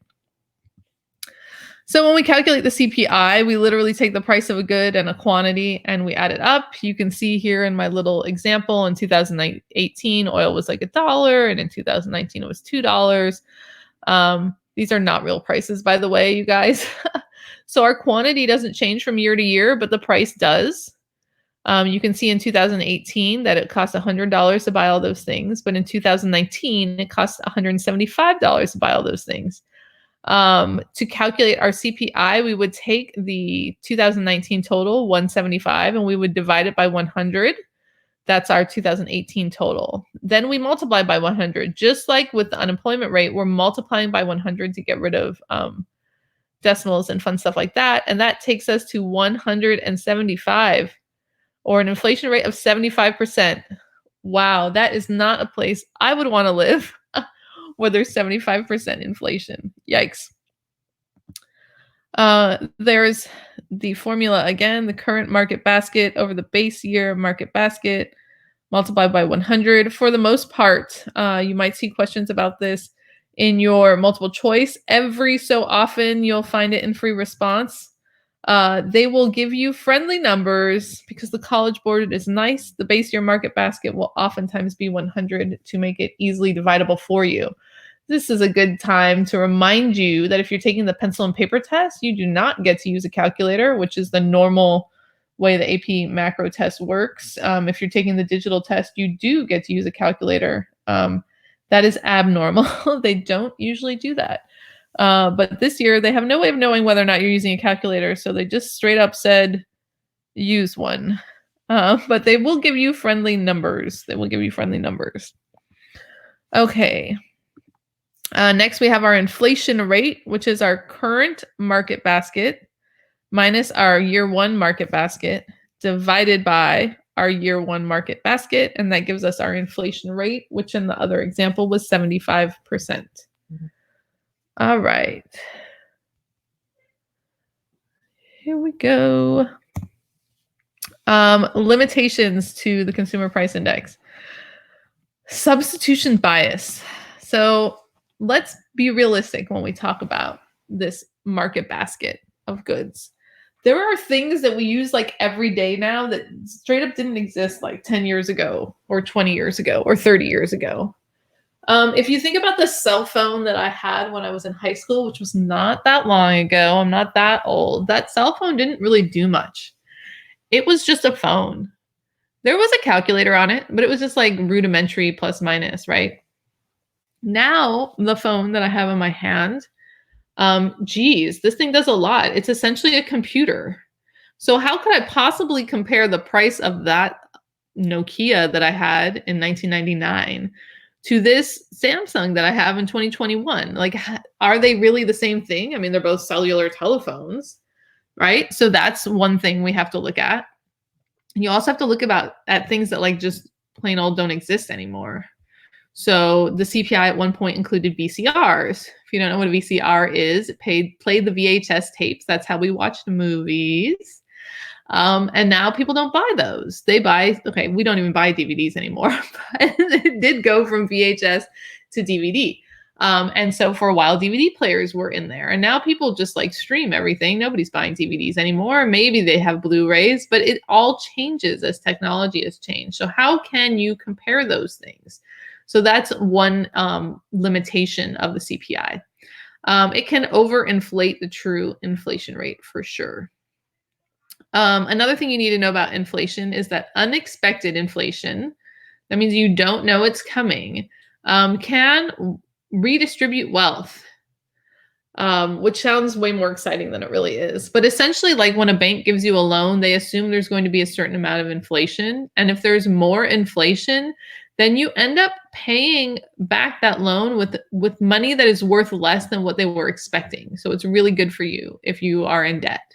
If you're the lender, it's really bad for you. However, if inflation isn't as high as we think it will be, it is really bad for borrowers. Well, not really bad, but bad for borrowers and good for lenders. All right. Other things to consider with inflation: menu costs. This is the cost literally to change a menu. So think about like the Cheesecake Factory with their like 400-page menu. I hope you've all been to a Cheesecake Factory and you know what I'm talking about. If they were going to change the prices of their food, they would have to reprint all those menus, which would cost like so much money. So for them, it's not worth it to do it on the regular. They'll only do it every now and then in order to save some money. Okay, so menu costs are literally menu costs. You'll notice nowadays that fast food restaurants have like screens that they use for their prices, and that way they don't have any menu costs. Like McDonald's can change the price of something from one day to the next, and it doesn't cost them a penny to do so. Pretty smart on their end.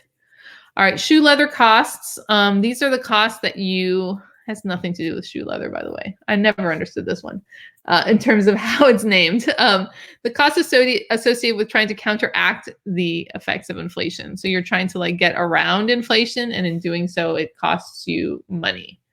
You just need to know that that exists. Okay. Real versus nominal GDP. So the nominal GDP is how much is the GDP in today's numbers, right? They're using current prices, today's dollars. But the real GDP is when you adjust the GDP based on the price level. And there's a couple ways you can calculate it. You can either calculate it by using the prices of goods and services from a base year, or by using something called a GDP deflator. So why do we adjust GDP? Because if we don't, we might think that the economy is doing like way better than it actually is. And it might not be that we're having that much growth. It just might be that we're having a lot of inflation. So that's why we look at things this way. All right. So I remember when I made this slide and there was a lot of candy in front of me, and that's where all of these things came from. So if you look here in 2020, it shows you the price and quantity of these goods. Unlike the market basket, the quantity can change here because there might be more production, right? So the price can change and the quantity can change. So you'll notice the Kit Kat goes from $1 to $2, but it also goes from 1 million units to 1.5 million. Okay, so you calculate the GDP in 2020, we multiply $1 by 1 million, we add it to $1 multiplied by 1 million, we add that to $2 multiplied by 7 million, et cetera, et cetera, et cetera. We add it all up, we get $24 million. That's a lot of candy, okay? And then in 2021, we do the same thing, $2 multiplied by 1.5 million, $2 multiplied by 2 million, $3 multiplied by 8 million, et cetera, et cetera, et cetera. And it comes out to 49 million. And you're like, dang, we improved production so much. We went from 24 million to 49 million. Check us out. But not really. We did increase production, so that's good, but also the prices went up.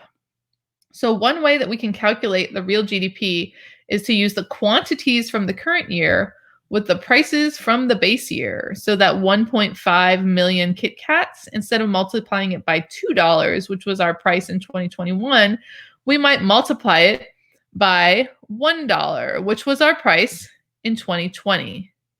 Okay, so we take our quantity from 2021 and our price from 2020, we do all the math, and we get to 31,500,000, which yes, shows economic growth, but not nearly the economic growth we thought we had when we were just looking at the raw numbers. And that is why we use real GDP. Okay, the GDP deflator is another way to find the real GDP. You can find the GDP deflator by taking the nominal GDP and dividing it by the real GDP. And again, we multiply by 100 to turn that pesky decimal into not a decimal. All right. Oh, look, the business cycle. We've looked at that before. I think it's okay for us to not look at it again. Reminder that it shows fluctuations in our output and employment. We know that we go through these cycles. The economy is good, and then it's bad, and then it's good, and then it's bad. Perhaps you took a push and you remember there was like a panic in 1871 and another one in 1891, and then, you know, right? It happens. So it's normal. We never know when it's going to happen. We don't know how bad it will get. We don't know how good it will get. You never know when you're at the bottom until you can look back and know you were at the bottom. So that is the business cycle. The output gap, they might ask you about this in terms of a vocabulary knowledge question, but it's the difference between our potential output, like what we can produce if we're fully employing all of our resources, and our actual output, which is like what we're actually producing. Okay. You guys, we made it to Unit 3. Isn't that incredible? I'm really proud of us. Really proud of us. Yeah. Sometimes I get sad because I can't like actually interact with you guys. I feel like I'm talking to myself. But guess what, guys? We've done it. We've made it to Unit 3. And we're going to keep going, because after we do Unit 3, we're going to do a free response question, which will give us all a second to like not listen or not speak and get some work put in, and then we'll go over that. So it's like work, but also a little bit like a break in our 5 hours. So let's get through Unit 3, and then we will get to that free response question. Okay, so Unit 3 is all about the aggregate model. The aggregate model is very similar to regular supply and demand. As I noted earlier, the axes are labeled differently. Instead of price, we have price level now. Instead of quantity, we have real GDP. But our aggregate demand line curve looks just like our demand curve. And it includes everything in real GDP. So that line represents all the consumer spending, firm spending, investment, right?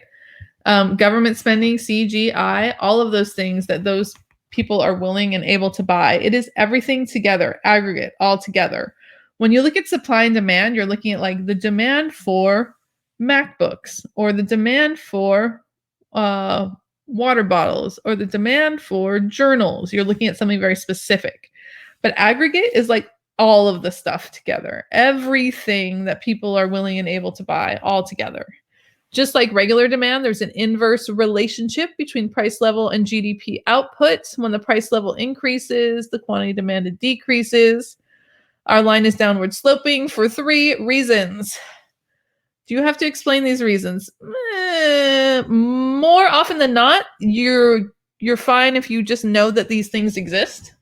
They are the real balances effect, the interest rate effect, and the foreign trade effect. We can definitely give you more info on those later if you need, but we can't go too far in depth right now. But if you can just remember that they exist, you're probably in a good place. Just like when we talked about demand for an individual good or service, a change in price level will move us along the curve. That's from one point to another, right? And here we go. The things that will shift aggregate demand or shift the whole curve are the same things that are in GDP. What? That's why we had to learn that formula, because these things go hand in hand. So remember that C plus G plus I plus NX from GDP. Those are also the things that can move or shift the aggregate demand curve. So if there's more consumer spending, it's going to move up and to the right. More investment spending, up and to the right. More government spending, up and to the right. Less government spending, down and to the left, right? So these things are going to all move our aggregate demand curve, as will net exports, which you remember is our exports minus our imports. So here's what it looks like when an aggregate demand curve shifts. It looks just like when a demand curve shifts. And I know that you guys are going to be good with this. Okay, so here's where we learn about the multipliers. I love the multipliers. They're so much fun. My favorite multiplier we're not going to touch just yet. That's the money multiplier. But we're going to look at the spending multiplier right now, and then the tax multiplier. And these things show how you can make a small change in spending or taxes, and it can have like a way bigger effect on the economy, which is kind of neat. In order to understand these multipliers, you need to understand the MPC and the MPS. They sound scary, but they're like so not scary. So the MPC is our marginal propensity to consume.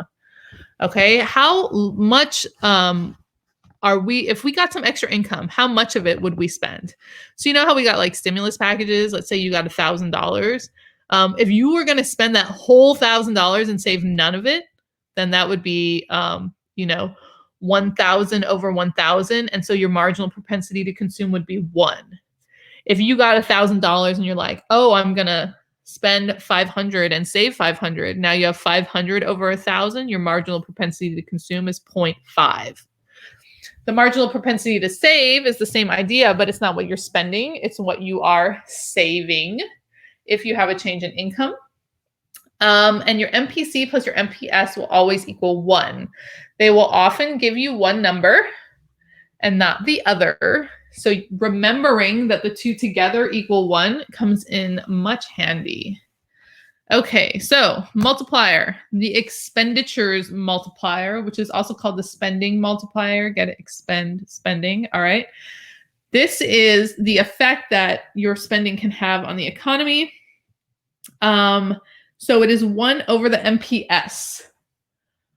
They love to mess with you. They will give you the MPC and they'll be like, here's the MPC. What's the spending multiple? What effect will this have on the economy? And you're like, okay, 1 over this number.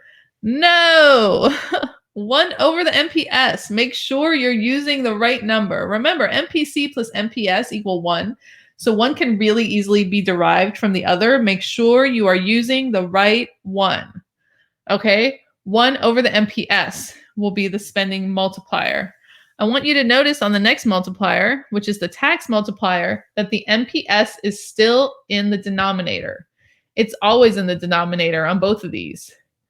Notice here, it's the MPC over the MPS. How do I remember that? They're in alphabetical order, MPC over MPS.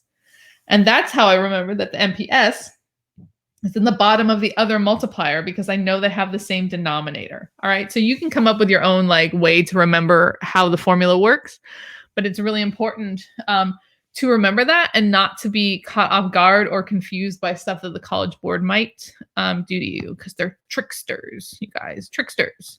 Okay, here we go. That was our break from the multiplier. It goes with aggregate demand, which is why it falls there on the curriculum. But now we're going to go to the supply part of the aggregate model. And we're going to look at short run aggregate supply. Yay! This one looks like regular supply, so it's not too bad. It's all the goods and services that producers are willing and able to supply. Remember, it's everything all together. It's not specific goods. It's like all the goods. There's a direct relationship here. When price level increases, the quantity supplied also increases. So it is upward sloping. We do have to take into account sticky wages and sticky prices. That's the idea that it can take a while for the price of something to change and or for your wages to change.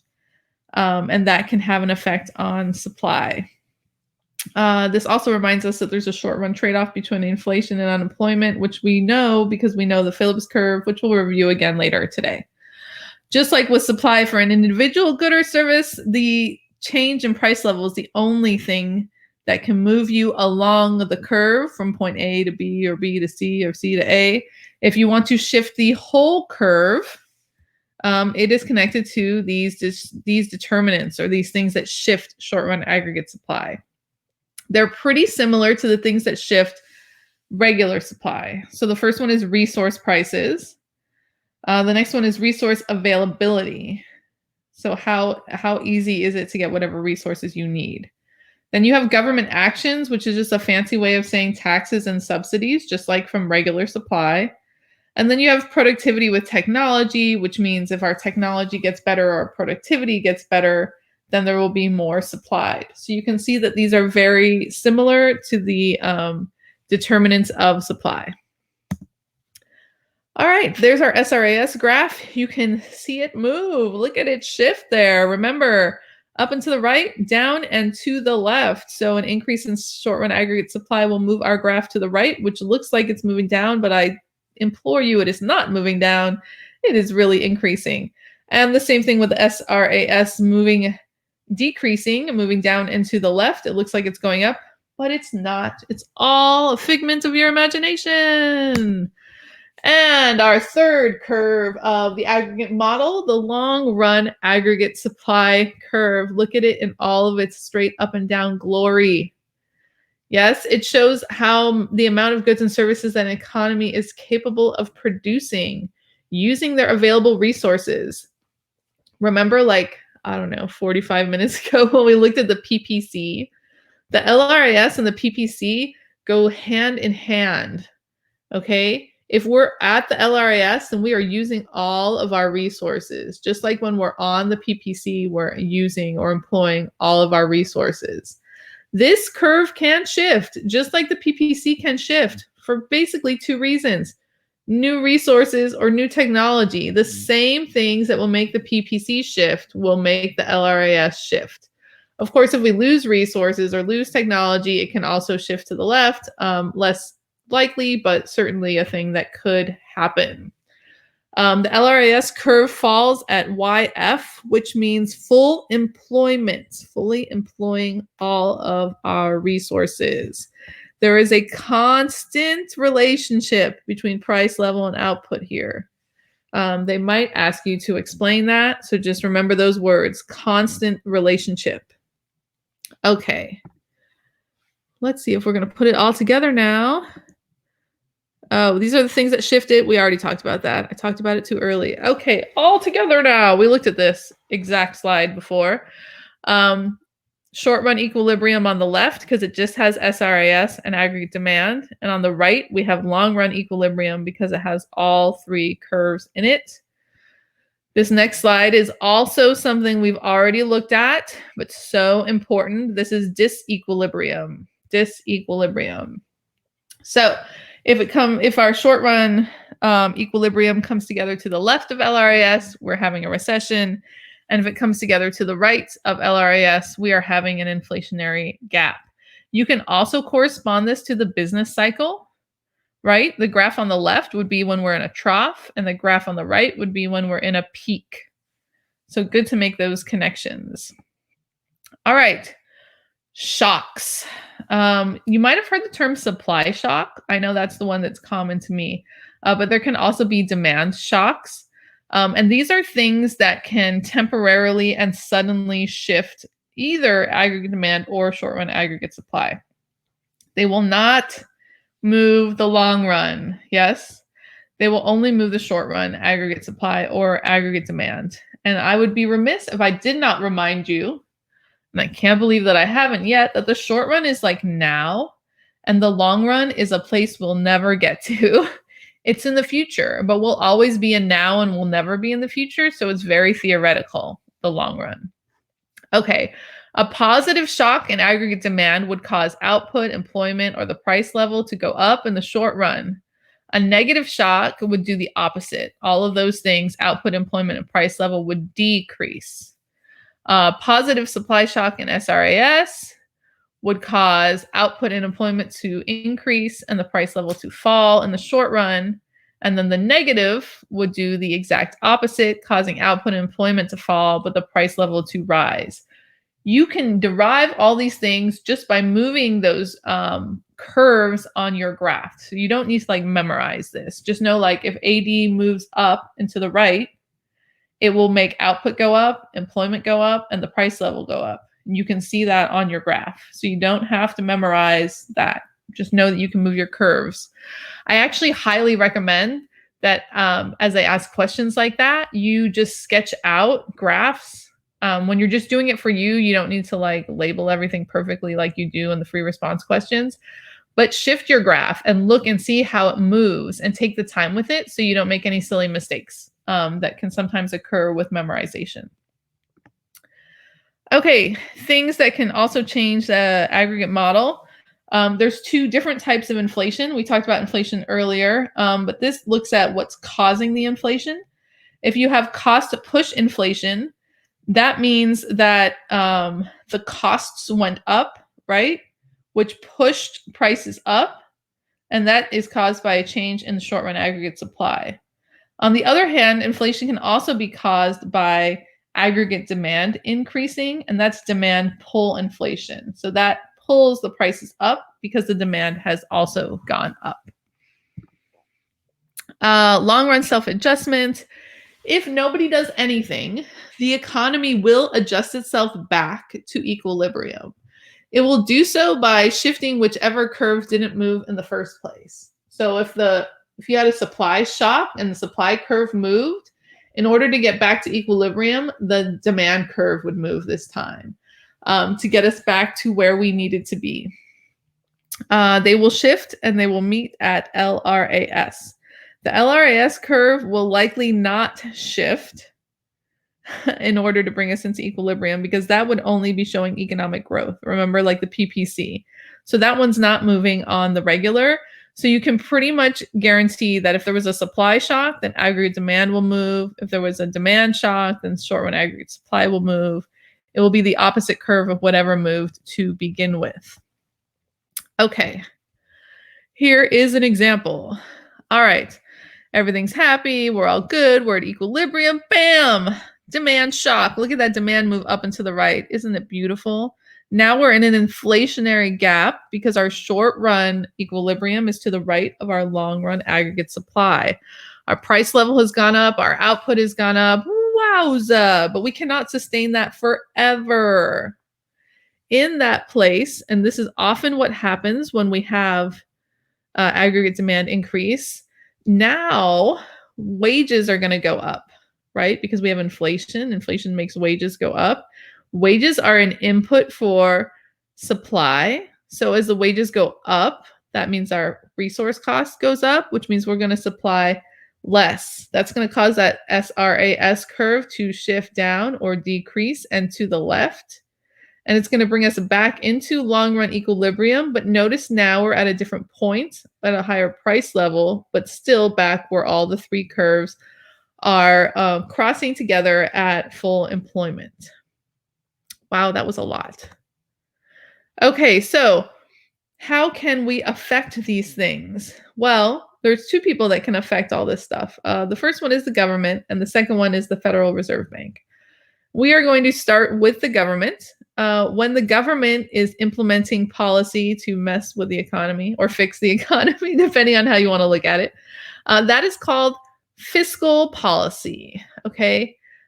When the Federal Reserve Bank enacts policy, it's called monetary policy. And that's kind of like for later on. But just so you remember or know how I remember the difference is the bank, the Federal Reserve Bank has money. So they have monetary policy. And then the government practices fiscal policy because they have no money.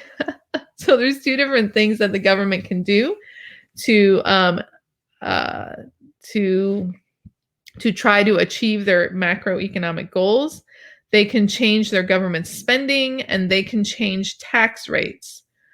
So they can either spend more if they're trying to do expansionary monetary policy, which would be to bring us out of a recession, they would want to spend more or tax less. Their spending would obviously increase aggregate demand because G, government spending, is part of C plus G plus I plus NX. If they lower the tax rate, that won't have a direct effect on the aggregate demand, but will have an indirect effect because if we pay less in taxes, then we have more money for whatever, right? And so then we're spending more money as consumers, which would then increase aggregate demand because that's the C. Okay. On the other hand, if they want to practice contractionary fiscal policy, if we have some inflation going on, they would want to decrease their government spending or increase our tax rates. Remember, there were multipliers, the spending multiplier and the tax multiplier. So if they spent $50 billion more, or if they cut $50 billion in taxes, you might think they would both have the same effect. But that would be incorrect. The government spending multiplier is always greater than the tax multiplier. So a $50 billion change to spending will have a much larger effect on the economy than would a $50 billion decrease in taxes. Contractionary fiscal policy brings us out of an inflationary gap. Expansionary brings us out of a recessionary gap. Already talked about that. There can be lags though, and people hate lags. Everybody wants everything now, and that's just not how it works. So what are the lags? Well, first we need to know that we're in a bad spot, right? We don't always know we're in a recession until we've already been in it for a little while. Then all those guys over in Washington, D.C., they have to agree to something. And we all know that can take a long time, even when they agree in theory to something to actually iron out the details. If you remember recently with all the different stimulus plans, they're like, yes, we're going to do it. And then it would take them like 2 or 3 months each time to like agree to the specifics. Okay, so there's another lag. Then they have to actually like implement the policy. So remember, everybody's like, when's the IRS going to send me my stimulus check? Well, it takes time to send out money to all these people. It can't happen instantaneously. So there was another lag there. And then there's the lag to see if what they did helped at all. And that takes time as well. So you cannot be in a rush when you're doing these things. You have to be willing to take it slow and look at all of the effects together. Okay. So that is fiscal policy essentials. We're getting close, you guys. Close to a free response question. Okay. We just talked about all that. There it is again in all of its glory if you want to look at it later. Okay, there are automatic stabilizers. We cannot always wait for the government to make a decision because, as we just said, that can take quite a bit. So there are some built-in policies to keep the economy from completely tanking. So the 3 big policies-ish. Okay, so the first one is that we use a progressive tax system here in the United States. And so the more money you make, the higher percentage you pay in taxes.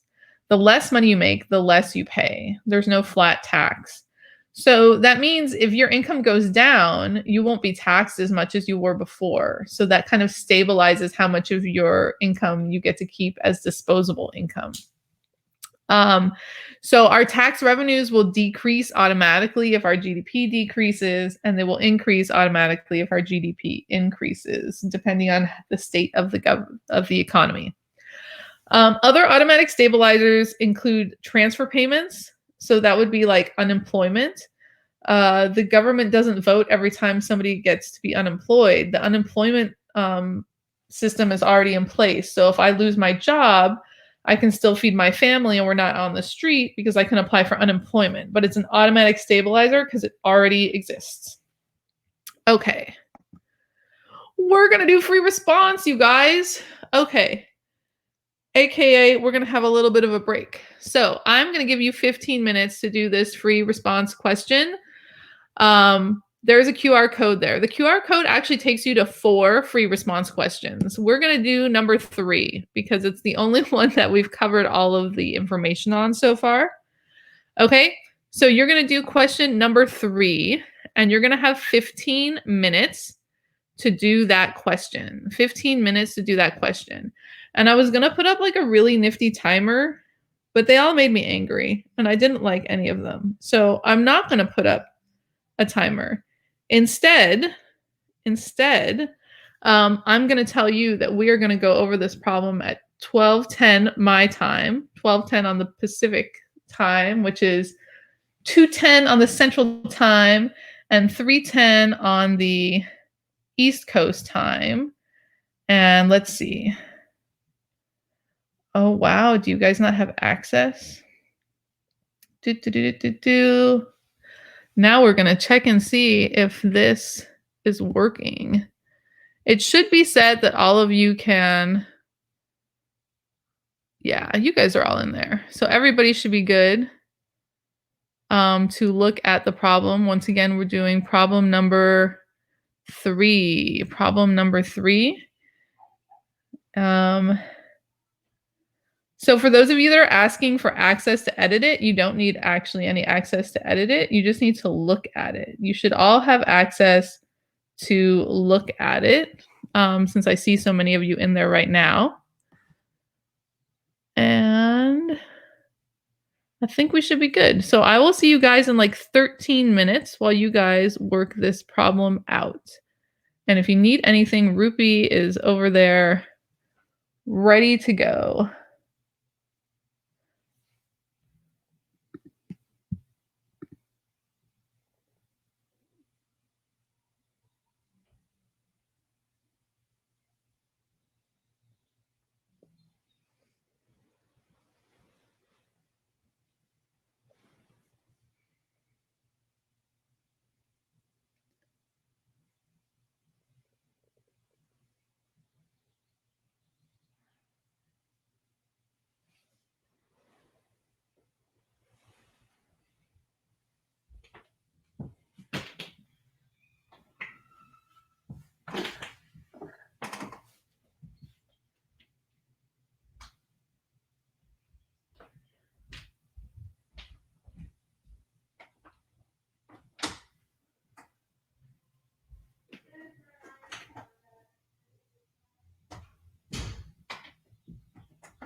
You guys have about 9 more minutes to work on this problem and take a stretch break and go to the bathroom and grab a snack. We will gather back together in 9 minutes.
Got about 7 more minutes. If you hear anything strange while you're working, it's because I have 4 children and they love to play video games and they love to scream at their video games as much as I tell them not to. So if you hear anything strange in the background, it's just teenage boys playing video games.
You guys have about 5 minutes left. 5 minutes left.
You guys have about 1 minute left, so if you needed to go grab something before we go over the problem, finish it up, get some water, snack, bathroom, now is the time to do it.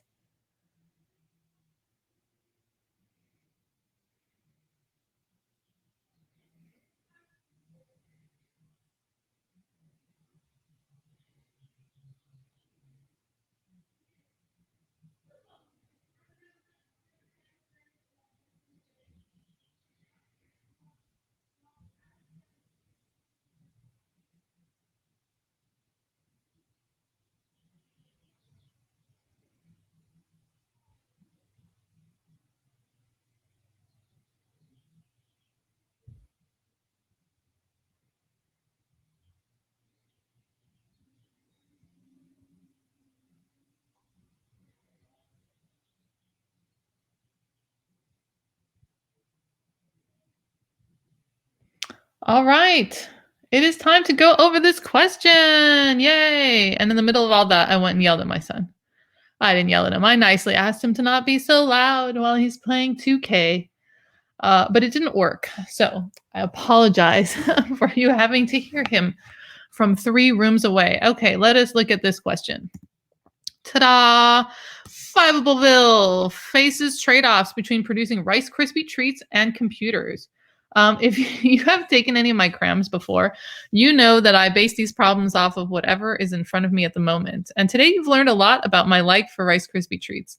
But there was a Rice Krispie treat in front of me and a computer. So Fiveableville can make a Rice Krispie treat in half an hour, or they can make a computer. Computers take 4 hours, Rice Krispie treats half an hour. Iceland, they put a lot more care into the Rice Krispie treats. It takes them an hour to produce the Rice Krispie treat and 6 hours to produce a computer. So the question asks, which country has the comparative advantage to produce computers? So if we slowly but surely look at this, we notice that Fiveableville's opportunity cost of producing a computer is 8 Rice Krispie treats. Because in the 4 hours it would take them to produce the computer, they could have made 8 Rice Krispie treats. Iceland, on the other hand, in the 6 hours it takes them to produce a computer, they could produce 6 Rice Krispie treats. So when you look at this really quickly, you're like, oh, Fiveableville can do everything faster than Iceland can. That's because we're the best here at Fiveable. But they don't want to make everything, right? That's why we have comparative advantage. So Iceland has the comparative advantage in producing, I put in producing Rice Krispie treats. It should say producing computers. Leave it to Maria to have a typo that she doesn't find until she talks to all you guys. Okay, so Iceland has the comparative advantage in producing computers because the opportunity cost is smaller. That's what the question asked. Who has the comparative advantage in producing computers? They only have to give up 6 Rice Krispie treats. Fiveableville would have to give up 8 Rice Krispie treats. Okay, moving on to part B. Here is a table that shows the labor market data for Fiveableville. I want to start by telling you that even though I've taught econ and math for like almost 20 years, I made a major rookie mistake when I made this question, and I didn't make it pretty easily dividable numbers. I thought I did until I actually did the math. So I want to remind you that if you are taking the pencil and paper test, you will not get ugly numbers like these. No offense to them. If you are taking the test on the digital version, you might get ugly numbers like these, but you'll also have a calculator, so it doesn't really matter. Okay, so anybody that's like freaking out about not having a calculator and like, how will I know that 35,000 divided by 235 is 14.9? Stop freaking out. They won't give you numbers like these, I promise. Okay, so we'll take a deep breath, and the important thing is to know how to do it. So in order to calculate the unemployment rate in Fiveableville, we are going to figure out how many people are unemployed. We do that by adding all the 3 types of unemployed, the 20,000, the 10,000, the 5,000. That gives us 35,000 unemployed people. And then we are going to divide that by the labor force. And you're like, well, they didn't give us the labor force. No, they want you to figure it out. Okay, they want you to work for that point. So the labor force is all the unemployed people plus the employed people. So 35,000 unemployed divided by 235,000 people in the labor force. That gives us 14.9%. That is enough work, by the way, to show. Like I said, if you're taking the pencil and paper, they'll give you happier numbers, easier to divide. So don't freak out. But I can offer you this little math tip. When you're dividing those gigantic numbers, you can absolutely 100% take all the zeros off. You can divide 35 by 235 and just ignore all the zeros. You'll still get the same answer. Isn't it fun how that works? Okay, part C asks us to calculate the labor force participation rate. Well, we already figured out how many people are in the labor force because we figured it out for part B. That was all the employed and unemployed put together. So how many people, though, could be in the labor force? That would be all of the people that are in the labor force and that number, 50,000, that aren't in the labor force. So if you add 50,000 to 235,000, you're going to get 285,000. And that's going to go in the bottom of our fraction. The top of our fraction, our numerator, is going to be our labor force that we found for part B, 235,000 divided by 285,000, or 235 divided by 285. And yes, I know, the ugliest of numbers. The answer is 82.4%. So they won't do that to you. They are much nicer than I. All right. Part D, draw a correctly labeled graph of the production possibilities curve for Fiveableville with Rice Krispie treats on the horizontal axis and computers on the vertical axis. Okay, they won't use x-axis and y-axis, so it's really important to be able to name them either way.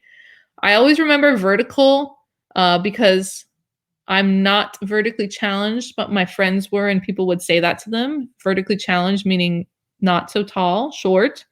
They would call them that. They would tell me I'm not vertically challenged because I'm hella tall. So that's how I remember that the vertical is the up and down, if that's of any use to you to remember.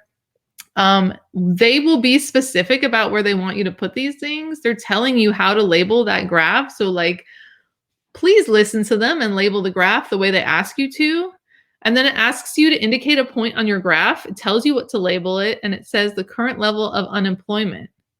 Well, if we go back, our current level of unemployment is 14.9%, which, by the way, is really terrible, but also very obviously more than the natural rate of unemployment, which is 4 to 5%.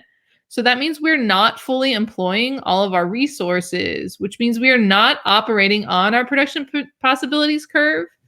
Rather, we are inside of our curve, and that's why that point Z is on the inside of the PPC. Okay, and that is the end of that question. So hopefully you guys enjoyed answering a question and enjoyed getting a couple minutes of break. And now we're going to move on. We're going to do units 4, 5, and 6, which are slightly more intense than 1, 2, and 3. And then we're going to answer 3 more free response questions, but we'll do them like one at a time. We'll answer one. You'll have time to do it. We'll go over the answer. Then you'll do another one, right? So the last hour of our time together will be like a little bit more broken up because that's when it gets hard to like just sit that last hour. So fear not. We're almost halfway through. Almost halfway through. Oh, okay. So some people asked why the PPC is straight and not bowed out since the resources for the goods are very different, which is absolutely true. So here's what I will tell you, and let me go back to that. If they are not telling you to illustrate increasing opportunity cost, you can just draw a straight line. And it's a lot easier to draw a straight line than a curved line. But in reality, you could have either that straight line you see in front of you or a curved line. As long as your point is on the inside of it, it won't matter. Okay. Now, if they're asking you to illustrate increasing opportunity cost, you better have that bowed outline. Or if they're asking you to illustrate constant opportunity cost, you better have the straight diagonal line. But if they have not specified, then it does not matter which line you draw. So hopefully that is helpful. Okay, that was a great question. And I felt like I got to interact with you guys for a second because the question popped up. So I'm not just talking to myself anymore. Okay. Although they say if you talk to yourself, you're like brilliant. So I must be like super smart by the time I'm done talking to myself today. All right, Unit 4, we're going to start off by talking about financial assets. The most noticeable or recognizable financial asset that we all have is like, I don't know, money, cash money.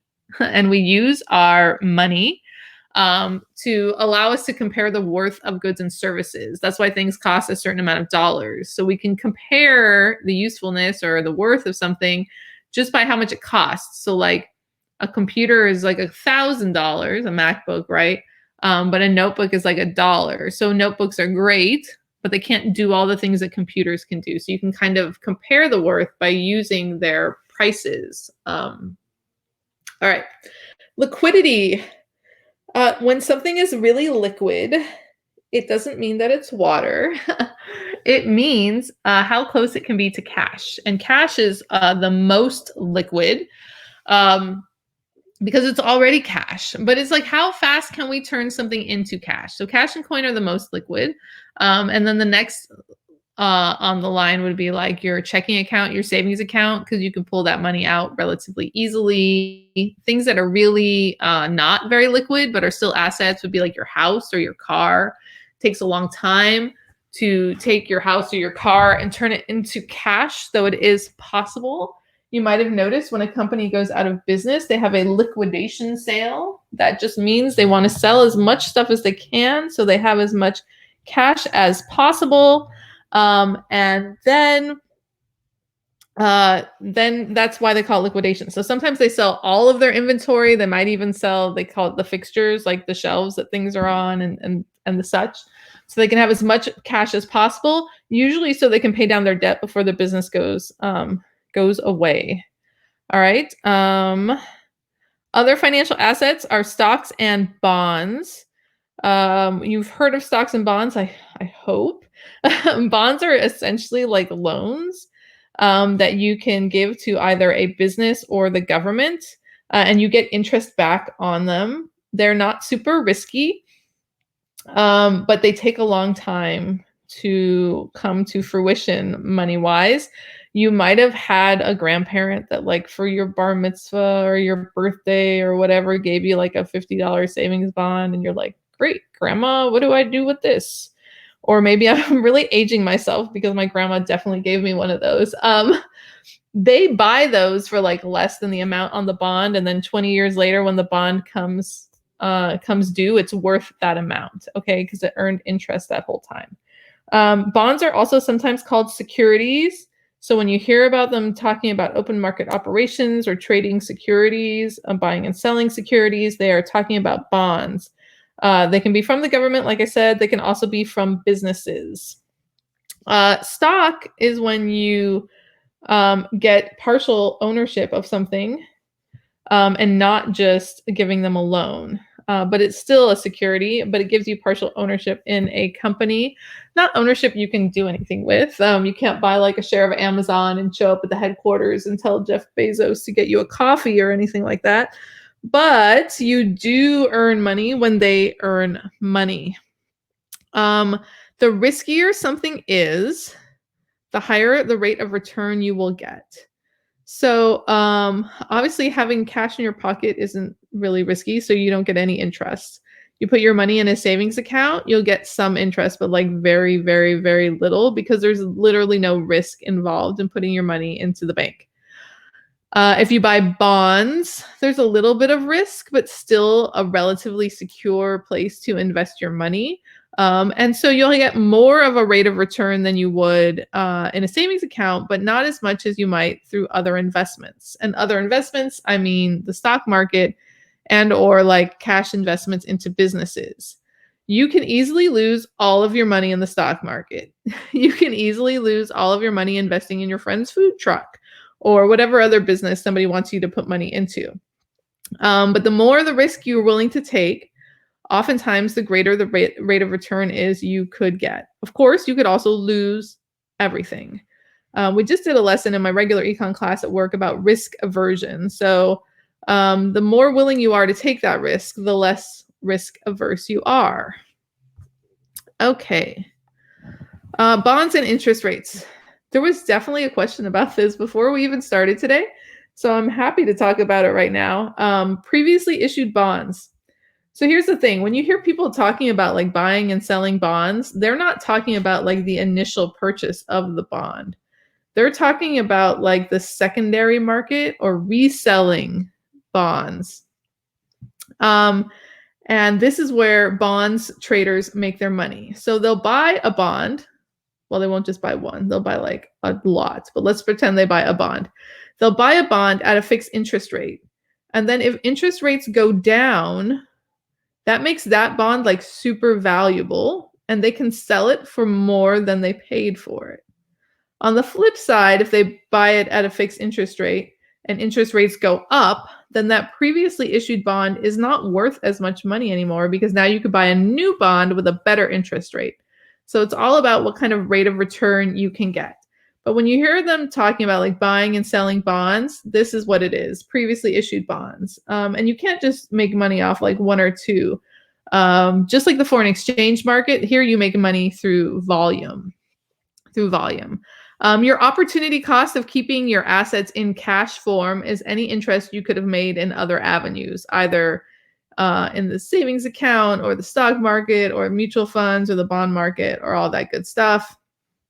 So before we talk about nominal or real interest rates, I just wanted to let you know that I just got a message from Amanda, who is like the incredible founder of Fiveable. I've been looking up to her for many years. She's an incredible teacher and businesswoman now. She just wanted me to tell you guys that you're doing great. And also remind you that there's a social media contest where you can tag Fiveable. I showed you the details earlier, but you can get $100 to like go toward all the money you spent on your AP tests. And she's like a super great person. And she really did want to talk to you. But I am scared of technology, which is really sad considering the world we live in. And we thought it would be better if I share the information with you than that we try and do a handoff here on Vimeo. But she really thinks the most of you guys. Okay, back to economics, which is not nearly as exciting as talking about Fiveable and Amanda, but still very important. Okay, nominal versus real interest rates. We have talked about nominal, we've talked about real. Nominal is what it is now. Real is adjusted for inflation. It is a lot easier to calculate the real interest rate than some might think. All we do is take the nominal interest rate and then subtract the inflation rate. Super easy, no crazy calculus going on here, right? So those are some examples. So if our nominal interest rate is 4% and inflation is 2%, 4 minus 2, then the real interest rate is 2%. Bam, super easy. And then I threw one in that's like complicated. I say with air quotes, complicated. The complicated part is that it's negative. Okay, so here we have a nominal interest rate of 6% and inflation at negative 2%. Unlikely in real life, but they could ask you this. And this is when I do a math reminder that when you subtract a negative, it's really a positive. So 6 minus negative 2 is 8, and then you'd have a real interest rate of 8%.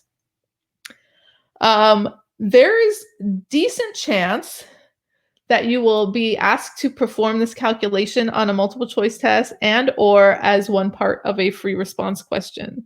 So just don't get scared. Like I said, it's nothing too crazy.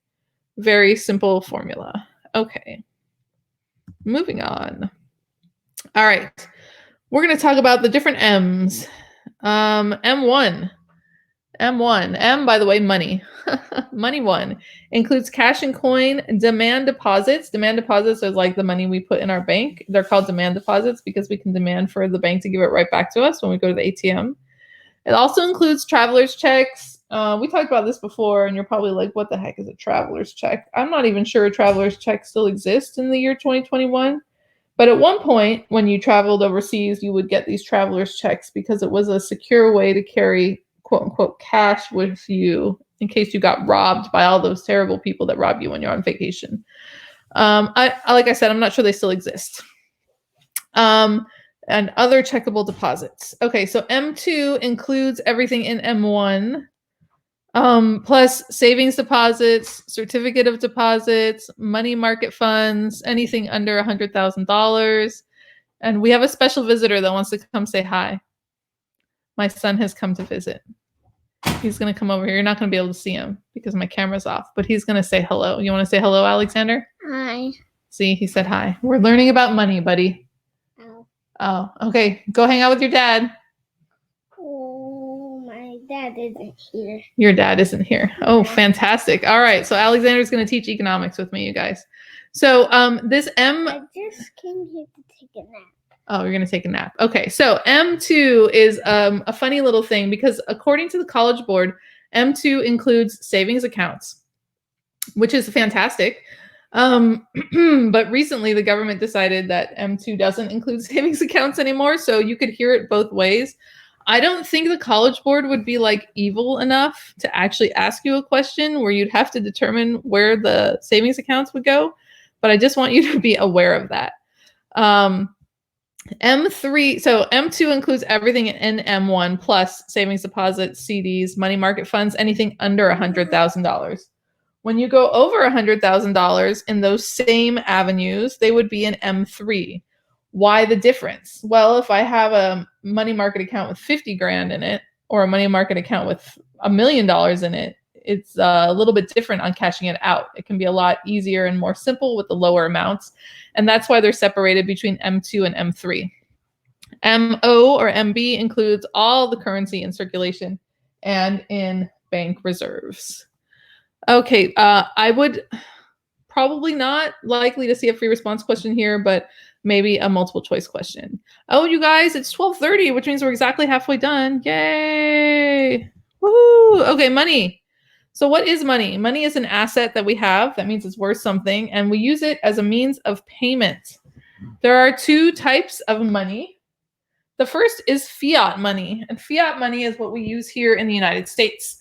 And basically that means that it doesn't have any intrinsic value, okay? No intrinsic value.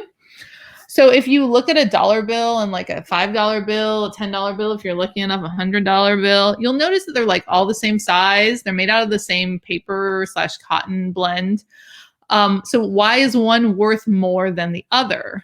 Well, simple, because the government tells us it is. The Federal Reserve Bank has printed, right, on that money. It says 5, 10, 20, 50, 100.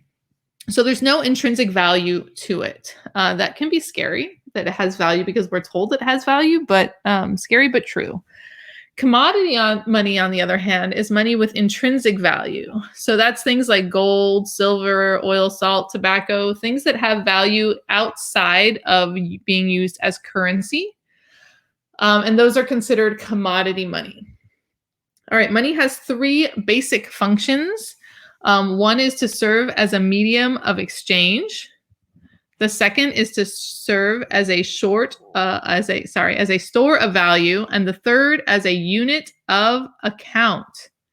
Okay, medium of exchange. So we take that money and we exchange it for our goods instead of exchanging goods for goods. That's called bartering, and that's what people did in the olden days. Bartering's all fine and good. Perhaps you've done it at lunch when you traded your turkey sandwich for your friend's PB&J. But in order to barter, you have to have a coincidence of wants. So like I need to want that PB&J and they need to want my turkey sandwich. Otherwise, it's not going to go anywhere. So that's the first thing with bartering that made it hard, which is why we want to have another medium of exchange. That's why we use cash money, right? But it's also a store of value and a unit of account. So what does that mean? Store of value means it holds its value. So like my turkey sandwich might not be super valuable 4 days from now, especially if I hold on, as I lose my voice. Yikes, so much talking. All right. So my turkey sandwich, especially if I leave it in like my locker, for example, in 4 days from now, is worth nothing. It's probably, I don't know, moldy and disgusting and covered in ants. But if I leave $5 in my locker, The worst thing that might happen is somebody would steal it, but it would still be worth $5, right? It holds its value. As for the unit of account, my favorite example is to think about if I wanted to trade my cow for your fish. So let's say I wanted a fish, which is completely unreasonable because I hate fish, but let's just say I wanted one of your fish. And all I had was a cow. Well, my cow is obviously worth like a lot more than your fish. So I don't want to give you like this whole cow for just one fish. But it's like hard to divide up my cow. Like if I cut my cow's leg off, which might be equivalent to your fish, then like the rest of my cow is like not super happy and he could even die. And that would be sad. Well, I guess she would die because she's a cow and not a bull. And so this isn't like a great way for us to exchange stuff. There's no unit of account. How do I know how much cow your fish is worth? Okay. And this is why we have money. So the money allows us to say how much things are worth, to use something that keeps its value, and to exchange, not have to need a coincidence of wants. All right. So those are the basics about money. Okay. So key terms you need to know when we look at the money supply. First of all, you need to know what a depository institution is. And those are the people that accept monetary deposits from consumers. That's us. So those are commercial banks. You might bank at like Chase, Bank of America, Wells Fargo, Bank of the West. I'm sure there's a bunch of banks in the rest of the country that I've never heard of. But I tried to name some of the big ones. This is when I do my ever so important reminder that Bank of America is not our national bank, even though they're called Bank of America. They are a commercial bank. With our banking institutions, our depository institutions, we use a system called fractional reserve banking. And this is the idea that when we put money in the bank doesn't actually keep all of it in their vault, which is, I don't know, like slightly scary. So if I put $1,000 in my bank, they don't keep that whole $1,000. They only keep part of it. And they determine how much of it to keep based on the required reserve ratio, which is set by the Federal Reserve Bank.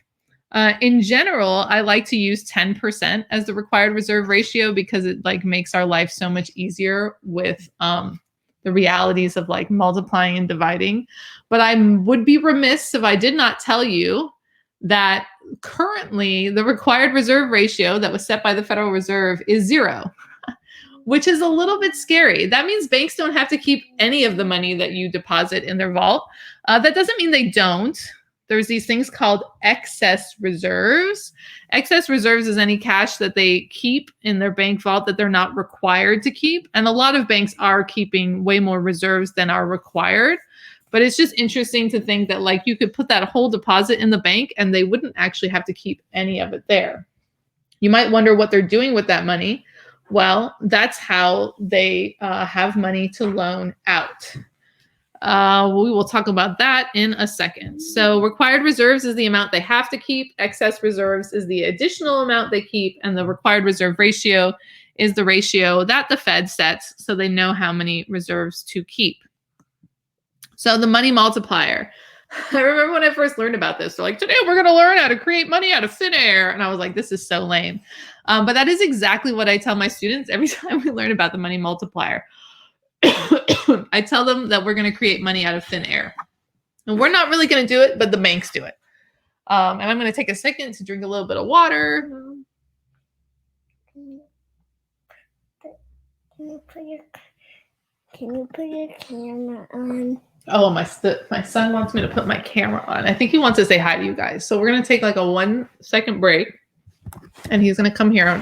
You're going to see both of us for just a second because I hate putting my camera on. Come here, son. And then we'll go back to the money multiplier. So we're going to press stop sharing for a second. And we're going to look in the camera. And we are going to, the camera's going to come up in a second. We're going to wave to everybody. Say hi. Hi. Hi. Okay. That was our little break. That was our break. We're having Mother's Day and Econ Cram at the same time, you guys. All right. Back to our slides. Back to econ. I hope you enjoyed that wholesome break that we just had. Okay, so the money multiplier. Creating money out of thin air. Wow, it's so cool. Okay, so when we put our money in the bank, and the bank holds part of it. The rest of it they use to make loans. And when they make those loans, they're essentially creating money out of thin air.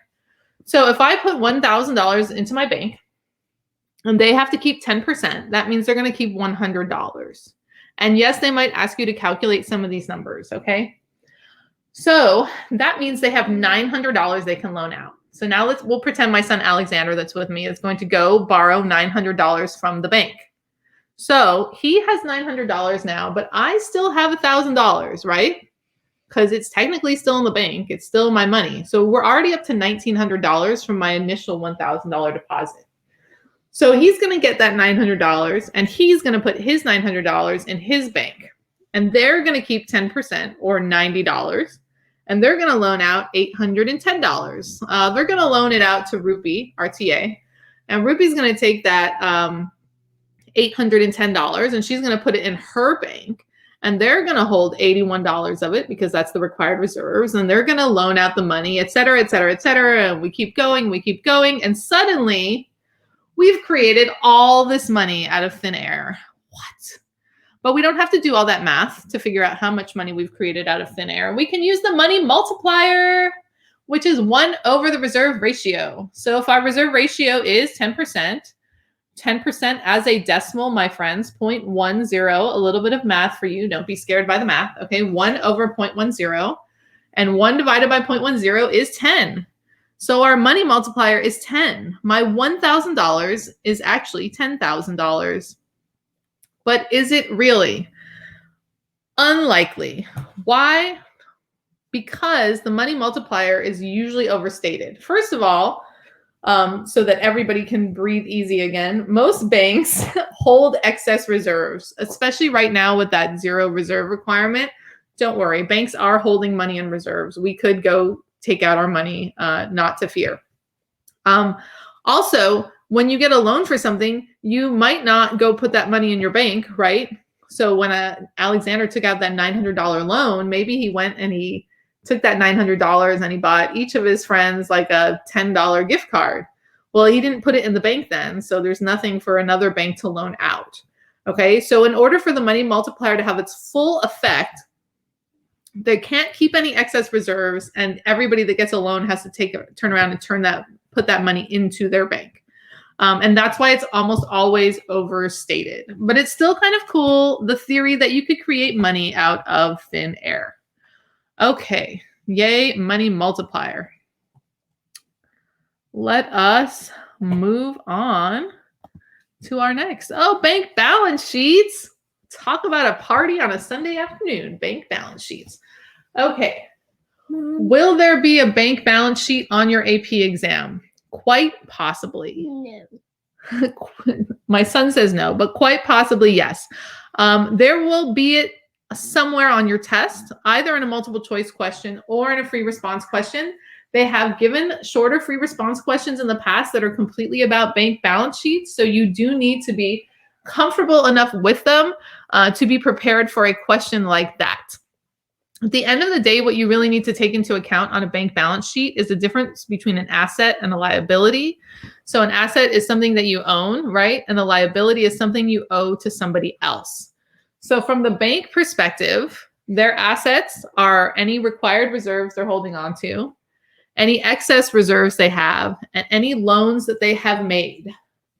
The liabilities would be the demand deposits, meaning like I could come and ask for my money at any time because it's actually my money and not their money, and any owner's equity. You don't have to understand too much about owner's equity. You just need to know that it goes on the liability side of your bank balance sheet. You also have to remember that this is a bank balance sheet, which means that my son left. Now we can really econ, is a bank balance sheet. So balance meaning equal. The two sides need to equal each other. Don't forget that. That's what makes them balanced. So if I put $10,000 in the bank, it's going to go under demand deposits on the liability side. That means I need to put something on the asset side. So perhaps they don't loan out any of my $10,000. So $1,000 would be recorded as required reserves, and $9,000 would be recorded as excess reserves. Now maybe they loan some of it out. It will move from excess reserves to loans, but it will still be on that left-hand side of the bank balance sheet because it must balance. Okay, so good things to know. All right, now we're going to talk about the demand for money. Okay, so what makes us demand money? Haha, I demand money all the time. There's an inverse relationship between the nominal interest rate and the quantity of money people want to hold. Remember again that for our money market graph, on the y-axis, we're using nominal interest rate, nominal, or just IR for interest rate. If there is a change in the quantity demanded of money, that's just like a change in quantity demanded. It's going to move us along that curve from one point to another. The only thing that could cause that is a change in the interest rate. So I'm hoping you're seeing like all the connections here from one section to the next, how everything is intertwined in econ. Once you learn one concept, it can easily be applied in many other places. There can be a change in the demand for money, just like a change in regular demand or an aggregate demand. That would mean shifting the curve. And this can be caused by a change in price level, changes in income or real GDP, or the transaction costs for stocks and bonds. That last one is like the least likely thing. They'll probably ask you about changes in price level or real GDP. If the price level goes up, for example, wow, then I need more money, so I'm going to demand more money. If the price level goes down, then I won't need to demand as much money. So that would be a shift of the entire curve.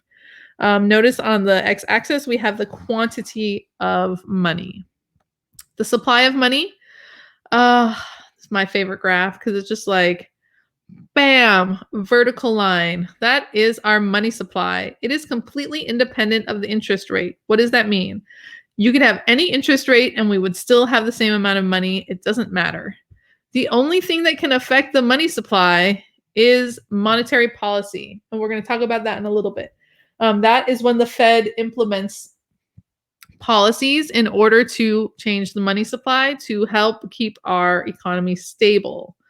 They can practice expansionary monetary policy, and that will expand our money supply. Remember, when anything goes up, it moves to the right. So expansionary monetary policy would move our money supply curve to the right. And contractionary monetary policy, which would be bringing our money supply down, will shift our curve to the left. So now we'll see them all together. We've looked at this graph before, nothing new. Equilibrium happens at the interest rate where quantities demanded and supplied of money are equal, right there. It takes that dotted line over to our y-axis to mark the actual equilibrium interest rate. Disequilibrium can happen, just like it can happen with everything, and that can cause shortages and surpluses in the money supply. So here are a few examples of what could happen. There could be an increase in consumer spending. If consumer spending increases, this would increase our demand for money because we need more money to do all that spending. So our demand curve would shift up and to the right. That would raise the interest rate. How do I know that? Because now my new curve is crossing my supply of money line at a higher point than the current one. Contractionary monetary policy, that could decrease the supply of money. It would move it to the left. That would also raise the interest rate. Again, I can tell by looking at where my two lines cross. A decrease in income would lower our money demand, which would also lower our interest rate when we shift that curve to the left. And expansionary monetary policy, which would increase the money supply and move it to the right, would also lower the interest rate. Earlier, I talked about taking the time to like sketch out your graphs when you're answering like even the multiple choice questions. And I really recommend you do that because sometimes you read through like, imagine those were like 4 answer choices to a multiple choice question. That's a lot of words to read. And sometimes you can trip up whether things are increasing or decreasing. So when in doubt, graph it out. Take that graph, sketch it, see what happens when you move the curve that they're telling you would move, or when you're following instructions, right? What will happen to that interest rate? It will be in front of you in black and white if you take the time to graph it. Okay, investment demand. This is like looking at the amount of investment that firms may or may not want to do. Remember, investment also includes like having excess inventory, but it can also be like buying new machinery and stuff for your factory. All of these things are money that you would spend now in hopes for making more money later. All right, that's why these businesses might invest. There is an inverse relationship between the nominal interest rate and the quantity of investment demand. I also want to give you a second.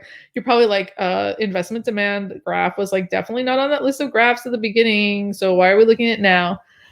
This is not like 100% need to know graph, but it's one that like it doesn't hurt to know. So we'll leave it at that. It's not too difficult to learn. It's the graph here on the right, interest rate and investment demand on the x-axis. Sorry, it's just a demand curve. It goes along with the money market graph. They kind of have to go together. Will it be on your AP test? We remember that when I say things aren't going to be on the AP test, it's like the flips a beautiful switch for the College Board and then they put it on there. So I'm not going to say that. But if you wanted to choose a graph to like not commit to memory, I guess this would be that graph. But you do need to know that there's an inverse relationship between the nominal interest rate and the quantity of investment demanded. The lower the interest rate, the more investment demand there will be. Why is that? Because when businesses put money into their business, they're oftentimes doing their investment demand through credit. They're probably not buying like a whole new factory. They're probably financing that whole new factory. Therefore, they're going to want lower interest rates. So when you see the lower interest rate, the businesses are like, oh, now is a good time for us to invest. So our investment demand will, quantity demanded will go up. Okay. That slide, I don't know. I don't know how I feel about that slide. Let's move on to another one, a happier one. Monetary policy is a way happier slide for me. I was lucky enough to spend a year on the Educational Advisory Committee for the San Francisco Federal Reserve Bank. The Federal Reserve Banks are so neat. When COVID's over and they reopen, if you ever have a chance to tour one, I highly recommend it. If you don't ever have a chance to tour one, you can watch that cool movie Mad Money with like Queen Latifah and I think like Diane Keaton's in it, where they rob the Federal Reserve Bank, which I do not recommend doing because there are a lot of guards there and they've got really big guns. But you can kind of see how the Federal Reserve Bank works on the inside. It's where all of our country's money is processed. And they have a big vault in each branch. And if you go on the tour, you get to stand outside the vault. You can look in it, but you can also literally smell the money. You can take like this big, deep breath and you're like, oh, wow, cash money. A little bit about the Fed, although it will likely not be on your AP test, but I can't serve on that board and not give you guys a little bit of information. The Federal Reserve banking system was established in the early 1900s as a response to all the junk that happened with the stock market crash and the Great Depression and all that stuff. They set it up with 12 districts. So there are 12 Federal Reserve districts. They're not very evenly spread out because they never changed them as population moved. So over here on the West Coast, we have the Federal Reserve Bank of San Francisco, and I think they govern over 9 different states, which is insane when you think about how many people live over here now. The Federal Reserve Bank not only keeps all of our money and then makes sure that they remove like tattered money from the money supply. They're also responsible for check cashing services, like actually processing checks. They only do that at one location now, though, because most people don't use handwritten checks anymore. But they're also responsible for helping to stabilize the economy and for regulating some of the regulations on banks. And we're going to talk a lot more about their goal of stabilizing our economy than we are them counting money, but it's pretty cool to know that they do that too. Okay, monetary policy. I told you guys I really like this slide. I've talked not about, I haven't said anything about this slide yet. Monetary policy. Remember, we had fiscal policy, that was the government. Monetary policy is the Federal Reserve Bank. We remember that because banks have money. The Federal Reserve Bank has a lot of money. And money, monetary policy. Okay. Unlike the government, who has 2 tools in fiscal policy, the Federal Reserve Bank has three tools they can use. And basically, they use these tools to make sure that we come back to full employment. In doing things, they influence our aggregate demand, real output, price level, interest rates, and all sorts of fun stuff. Just like with fiscal policy, there are lags in implementation and effectiveness, but it's not, I don't want to say it's not as bad, but like it's really not. The Federal Open Market Committee are the part of the Federal Reserve Bank that makes these decisions. They meet quarterly. They can meet more often if necessary. They can have emergency meetings. But they have those meetings and then they like have a press conference and they're like, we're changing the interest rate. And then it just happens. And so it can move much faster, but there's still a lag than what the government does. Okay. By the way, they are part of the government, but like not part of the government. It's kind of like the Postal Service and NASA. So like the Federal Reserve governors are appointed, but the government doesn't have like direct control over what happens with the Federal Reserve Bank. Okay. Here are the 3 things that the Federal Reserve Bank can do when it comes to monetary policy. Thing number 1, the discount rate. Okay, you hear a lot about interest rates like all the time. The older you get, the more you're going to hear about interest rates because you're going to be like, I want to buy a house. In fact, I just saw a news story like 2 days ago that the housing interest, like the mortgage interest rates dropped again. That's pretty exciting. The Fed is not responsible for the mortgage rates. The Fed is responsible for the discount rate. But what's interesting about when they set the discount rate is that in general, other interest rates move along with the discount rate. So if the discount rate goes up, it doesn't guarantee that the mortgage rate will go up, but it's likely to go up. But it's really important to remember which interest rate the Fed has control over, and that is the discount rate. And that is the rate that the Fed charges commercial banks when they need to borrow money. Sometimes they need to borrow money because they don't have the right amount of reserves or whatever. And this is basically the lowest interest rate there is. I want to take us back a slide for a second. And notice here in the middle, it talks about the federal funds rate. That is interbank lending. That would be like from Chase to Bank of America or whatever. And the Federal Reserve Bank targets that rate. They try and do things to influence that rate, but they cannot directly set that rate because they directly set the discount rate. Okay, that sounded really complicated, but I promise you it's not. Okay, the reserve ratio we talked about earlier, that's the portion of demand deposits that commercial banks have to hold. I always like to use 10% as an example. But yeah, definitely remember that right now it's 0. Scary. Okay, open market operations. Oh man, does the College Board like to ask about open market operations? Yes. And students get into trouble because they don't know what open market operations are. Only they do. They just don't know them by that name.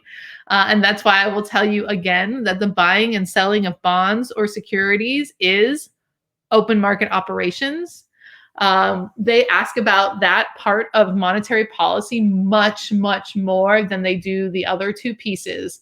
But that's probably because that's what happens the most. The reserve ratio is like hardly ever changed. I used to talk about how they haven't changed it in forever, and then they lowered it to 0 and they took away like my pizzazz there. But like really that doesn't happen on the regular. And the same thing with the discount rate. That's not like changing every day. You'll hear ads, the mortgage rates change every day. Okay, but the discount rate doesn't. So the thing that's happening on the regular is open market operations, and that's probably why the College Board likes to ask about it. But it's buying and selling of treasury bonds. Treasury bonds, not private bonds. Treasury bonds. So this isn't from private companies. This is from the government. It is the most popular monetary tool and the most popular thing to ask about. All right, open market operations. So when we do these things, what effect will they have? Okay, contractionary, that means that we're up at our peak. We've got inflation. Oh no, we need to slow the economy down. What will we do as the Federal Reserve Bank? Well, the first thing we're going to do is we're going to raise the discount rate. Yeah. Because if we raise interest rates, then people will stop buying so much stuff and they'll start saving more money, and that'll slow down the government. Okay. We would, if they were going to mess with the reserve ratio, they would increase the reserve ratio. Because now banks cannot lend out as much money. And in that sense, that would decrease the money supply. Because remember, if they're lending out a bunch of money, then they're increasing the money supply, right? When they're creating all that money out of thin air. But the open market operation that you're going to see like on the regular, if we're in a contractionary time, meaning we need to slow down our economy, is the selling of bonds. And it's really easy to get confused whether or not we're selling or buying. So you have to think about it like always. I suggest this a lot. You'll notice. Take a second and think about it logically. By the way, almost all of macroeconomics is like take a second and think about it logically. So if they are selling bonds, let's say the Federal Reserve Bank is selling bonds, then I have to give them money to buy the bond, right? They're selling it. If I'm giving them my money is not in the money supply anymore. That will lower the money supply. Okay. On the flip side, if they're trying to do expansionary monetary policy and pull us out of a recession, they're going to buy bonds. They are buying bonds. They're going to buy them from me. When they get the bond from me, they are going to give me money. Now there's more money in the money supply. Okay. So slow down and think about it logically. Okay. Expansionary monetary policy would include lowering the discount rate and decreasing the reserve ratio. The last year and a half has been like, I don't know, like the perfect AP macroeconomics like classroom in real life because of all of the stuff going on in our economy, because like we've seen all of these things happen. So I don't know, it's kind of lame. I get excited about this as an AP macro teacher because so often in high school, you take these classes and you go, when am I going to use this? And no shade at all to AP World, because I also teach AP World and literally that cram's going on right now. And I love history like so much and it's so interesting to me. But there's like, history informs our present. Yes, love history. But like this stuff, like the open market operations are happening. Like the FOMC, they just met and they lowered the discount rate again. Like this is happening. Stimulus plans, that's government spending, that's fiscal policy happening right before our eyes. Like you can see the effect in your life and in other people's lives. And I just got really excited about macroeconomics. That must be like my second win coming because we got 2 hours left, you guys. So monetary policy actions, these are their effects. Just think about it logically about whether it would increase the money supply or decrease the money supply. So when we do these things, contractionary monetary policy will decrease the money supply. So that will shift it to the left. When we shift our money supply to the left, if you look at the money market graph, it will increase our nominal interest rate. If our interest rate goes up, remember that investment graph, investment demand that I was like, yeah, it's kind of important.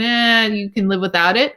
If our nominal interest rate goes up, our investment spending is going to decrease because businesses are like, I don't want to spend 4% interest. I only want to spend 3% interest. So there's going to be less investment spending.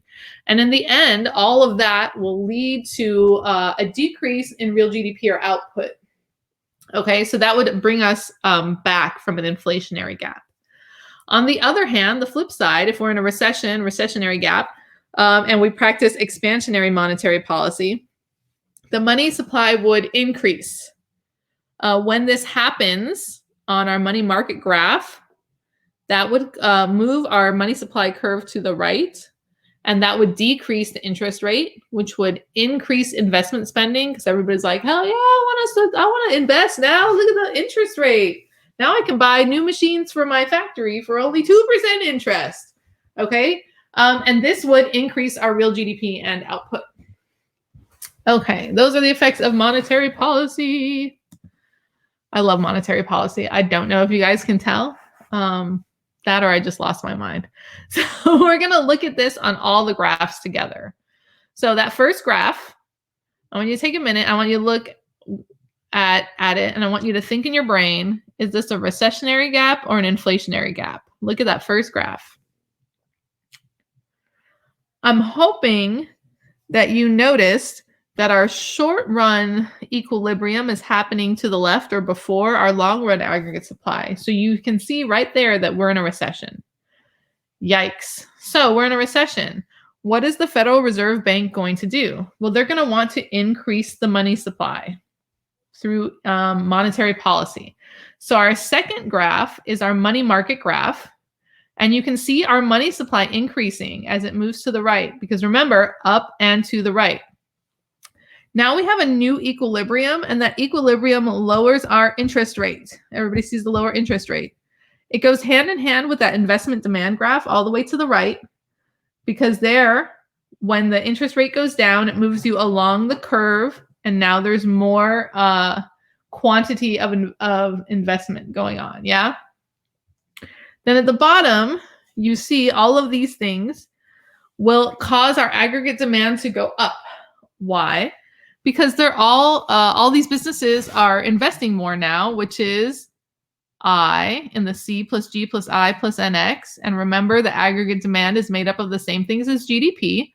C plus G plus I plus NX. You put it all together and bam, our aggregate demand goes up. It shifts to the right. And now we are at equilibrium, and it's so sweet. Look at that beautiful equilibrium, that beautiful star that's made where our LRAS, SRAS, and aggregate demand, two curves come together. Okay, so this is why graphs are important, because you can like see the step-by-step as to what happens. And then you can explain it in answers on your free response questions. Okay, loanable funds, also important. This is a graph you need to know. As I said earlier, you got to make sure you notice it says RIR, real interest rate, and the quantity of loanable funds is on the x-axis. There's an inverse relationship between the two. What does that mean? That means that the higher the real interest rate, what do we see here? The lower the quantity of loanable funds. The lower the interest rate, the higher the quantity of loanable funds. What can move the demand for loanable funds? Demand for domestic currency, which we'll talk about in Unit 6, borrowing, lending, deficit spending, expectations for the future. These are all things that can shift loanable funds, and we'll talk about them as they come up in the rest of this presentation. The supply of loanable funds. There's a positive relationship here. The higher the interest rate, the more loanable funds are supplied. All right, because the higher the interest rate is, the more likely I am to leave my money in the bank where it can gather interest. And all of that money I have left in the bank is the supply of loanable funds. Okay, so higher interest rate is going to lead to more savings. Yeah.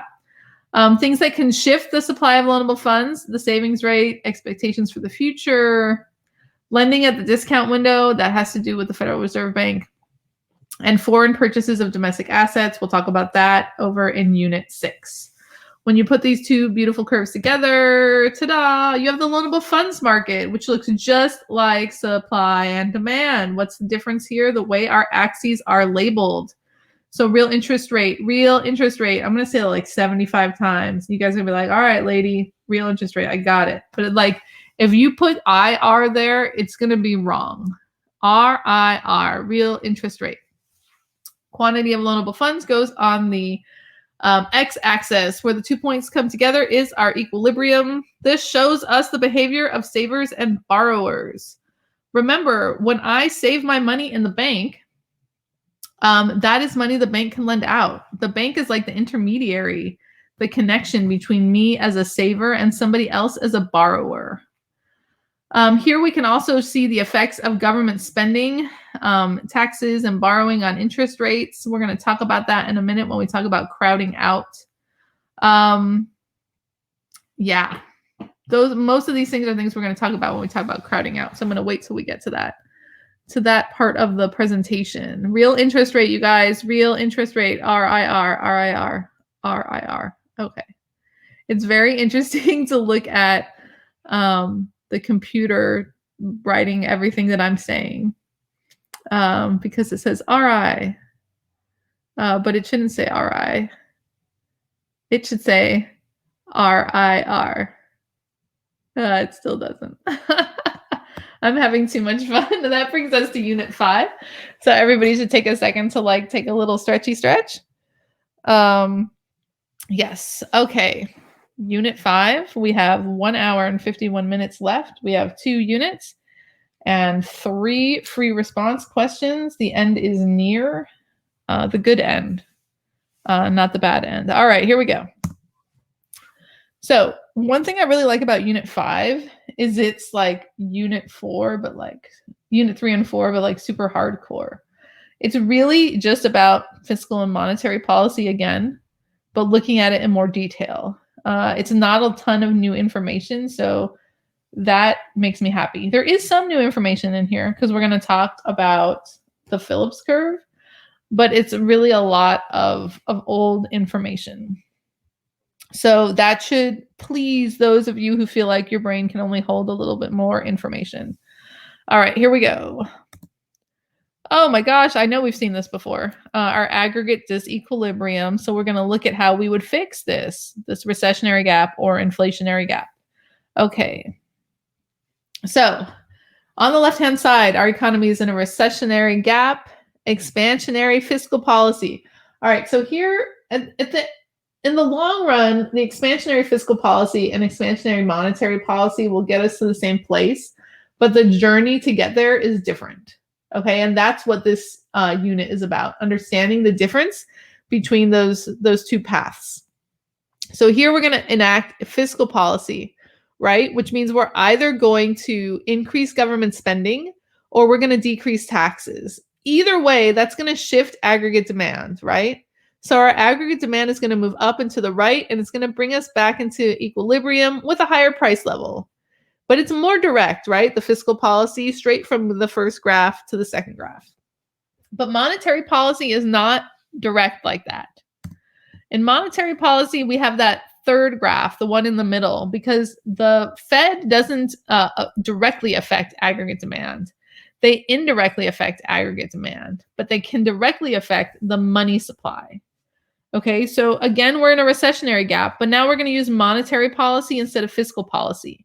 And remember, monetary policy doesn't directly affect the aggregate demand. It directly affects the money supply. So our expansionary monetary policy will increase the money supply, which will shift it up and to the right, which will lower our interest rate. The lower interest rate is the thing that's going to get our aggregate demand to move, because the lower interest rate will encourage consumers and investments spending because the interest rate is low and it makes people happy, and that will increase aggregate demand. And then we'll come into that equilibrium. So you got to see like it's a more indirect route, but the same consequence at the end. Okay, so it's really important to know that. They can definitely ask you a question like, suppose, they love to say suppose the government enacted fiscal policy, and then in the next one, instead suppose that the Federal Reserve, which is the central bank, suppose that the central bank instituted monetary policy. And they could ask you like the difference of like how you would get to the same point. So it's really important to understand that fiscal policy directly affects aggregate demand and monetary policy only indirectly affects aggregate demand. Okay. Oh, this is a pretty chart. I like this chart. I remember making this chart. It gives me fond memories of hours with slides. By the way, we're on slide 114. I don't think I've ever made so many slides in my entire life. This shows us the different policies and what they would do if there was a recessionary gap or inflationary gap, and then the results of that. And it also adds this handy row that talks about if there's no policy. Like let's say the federal government doesn't do anything and The Fed doesn't do anything. And so, wow, then what happens? Okay, and that's what we're going to look at here. So fiscal policy, if there isn't a recessionary gap, right, we're in a recession, fiscally, we would increase spending or decrease taxes. That would increase our aggregate demand. We just saw that happen in real life. Hello, stimulus payments. For monetary, and they also lowered our tax rates. I don't know if you guys noticed that, and they increased tax credits and all sorts of fun stuff. Monetary policy wise, they could do any of these things. Decrease the required reserve ratio, which they did. Decrease the discount rate, which they did. Or buy bonds, which they were doing. You just didn't notice it. Anyways, all of this would change the money supply, and the money supply would then affect the aggregate demand. I'm not going to go over inflationary gap in as much detail because it's just the opposites, but I do want to take some time to look at the no policy, the self-correcting, because they really like to ask that too on the free response. Suppose that no policy action is taken. All right, let me suppose that, College Board. They're going to ask you like how you're going to get back to equilibrium. And yeah, you know you're going to get back to equilibrium, but you have to say why. So listen very carefully because I'm going to tell you why that happens right now. Okay. Bum-ba-dum-bum-bum. Okay, we're in a recessionary gap. Recession means a lot of people are out of work. They're all out of work. That means there's so many people clamoring for jobs. That means that businesses can pay you less because everybody wants your job, right?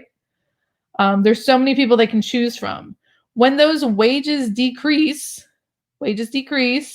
that is an input in supply. I told you that was going to be important later, right? So SRAS can increase. Now we're supplying more because our inputs are less. That will bring us back to equilibrium. On the flip side, if we're in an inflationary gap, now unemployment is low, everybody's employed. Now businesses are like fighting to get good people. Now you've got like 10 companies that want to hire you. Well, if a bunch of people want to hire you, I don't know about you, but I'm like, well, I now cost $50 an hour, right? So people are going to have to pay me more. So wages are going to go up. But in the long run, when wages go up, that's an input into supply. That's going to cause supply, SRAS, to decrease, shift down, move to the left, bring us back to equilibrium. So hopefully that's helpful. All right. Well, let's see. On to the next slide. This is an example of what could happen in long-run self-adjustment. We looked at it a couple hours ago. You saw aggregate demand went up. Wages went up, bringing supply down, shifting it to the left, and bringing us back into equilibrium. Oh, the Phillips curve. Old buddy, old pal. I love you, Phillips curve. All right, here we go. The Phillips curve. Remember, inflation rate on the y-axis, unemployment rate on the x-axis. We can't have low inflation and low unemployment because we cannot have nice things. I'm just kidding. This is our model that's used to represent the relationship between the two. It is downward sloping. It says short run Phillips curve. It looks like a demand curve. Yes. Our economy is always operating somewhere along this curve. If you want to move along the curve, like from point A to point B, that would be caused by a demand shock. So a very unexpected and swift change in demand. But if the whole SRPC shifts, that would be because of a supply shock. So that would be like a quick and sudden large change in supply. Okay. So here you go. You can see on the left. Wow, I labeled this graph wrong. Not the graph. The top of the slide is labeled wrong. No, it's not. I lied. Okay, aggregate demand goes up. I'm just not thinking anymore. Aggregate demand goes up and to the right. Okay, so that's a demand shock that causes us to move along the Phillips curve from point A to point B. On the flip side, if there's a supply shock where SRAS moves instead of aggregate demand, then our whole curve will shift, not just along the line, but the whole curve will shift. Here's our full Phillips curve in equilibrium. We've added the long run Phillips curve here. The long run Phillips curve hits the x-axis at the natural rate of unemployment, the NRU. That can shift, but only based on the same things that would cause the natural rate of unemployment to change, and that is not something that moves on the regular. So for the most part, if they ask you if that's going to move, the answer is going to be no. Okay, here's our equilibrium. And here's where it gets a little bit confusing, but not if you think about it logically. So put your logical thinking caps on right now. Logical thinking caps. If we have high inflation, like point I, and low unemployment, then we must be in an inflationary gap.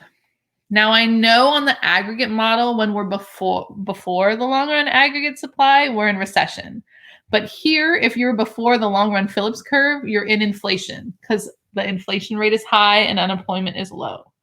On the flip side, if we're at point B with high unemployment and a low inflation rate, then we must be in a recessionary gap. Okay, so totally logical, but you have to slow down for a second and think about it. So slow down and think. Okay. Oh, money growth and inflation. We talked about inflation. That's when the money supply grows too fast. Deflation, when it shrinks too fast, does not happen very often. That next line in italics is like so important because like they will like, they're so likely to ask you a free response question to which this will be the answer or a multiple choice question. At full employment, a change in the money supply will have no effect on real output. Okay, memorize that because they'll ask you that. They're going to ask you, what will this affect? It won't affect anything, you guys. At full employment, a change in the money supply will not affect real output in the long run. So that brings us to the quantity theory of money. Easily my least favorite part of macroeconomics. And that's not because I'm afraid of math. I teach math and history, so like I can do the math, but it's the hardest thing for you guys to understand. So I'm not going to spend a ton of time on it today because opportunity costs. Our time could be better spent elsewhere. And I encourage you that if this makes your head swivel and turn around like you've been possessed by something, it's on the test, yes, but so little that if you just ignore it, you could still get a 5. So let me just say that to you right now because we want to study smarter, not harder. But nonetheless, I will tell you that the quantity theory of money looks at the growth rate of the money supply to determine the growth rate of the price level. There is the formula right there. Money times velocity. Oh, velocity. That sounds like physics, but it's not, I swear. Equals price times real GDP. What is velocity when it comes to money? It's like how many times did that dollar bill change hands? That's the velocity of the money, okay? Outside of that, like that's all I'm going to tell you about the quantity theory of money. Hopefully that will get you far enough. Even without it, you can still easily get a 5 on this test. Okay, things you need to remember. Number 1, revenue. And when we're talking about like budgeting is all of your income. When it comes to budgeting for the federal government, the revenue is all of the money that they're bringing in from all of the different taxes, okay? Expenditures, expend is all of the spending that's being done. Newsflash, we're going to definitely look at government budgets right now, so that's why we're talking about all these things.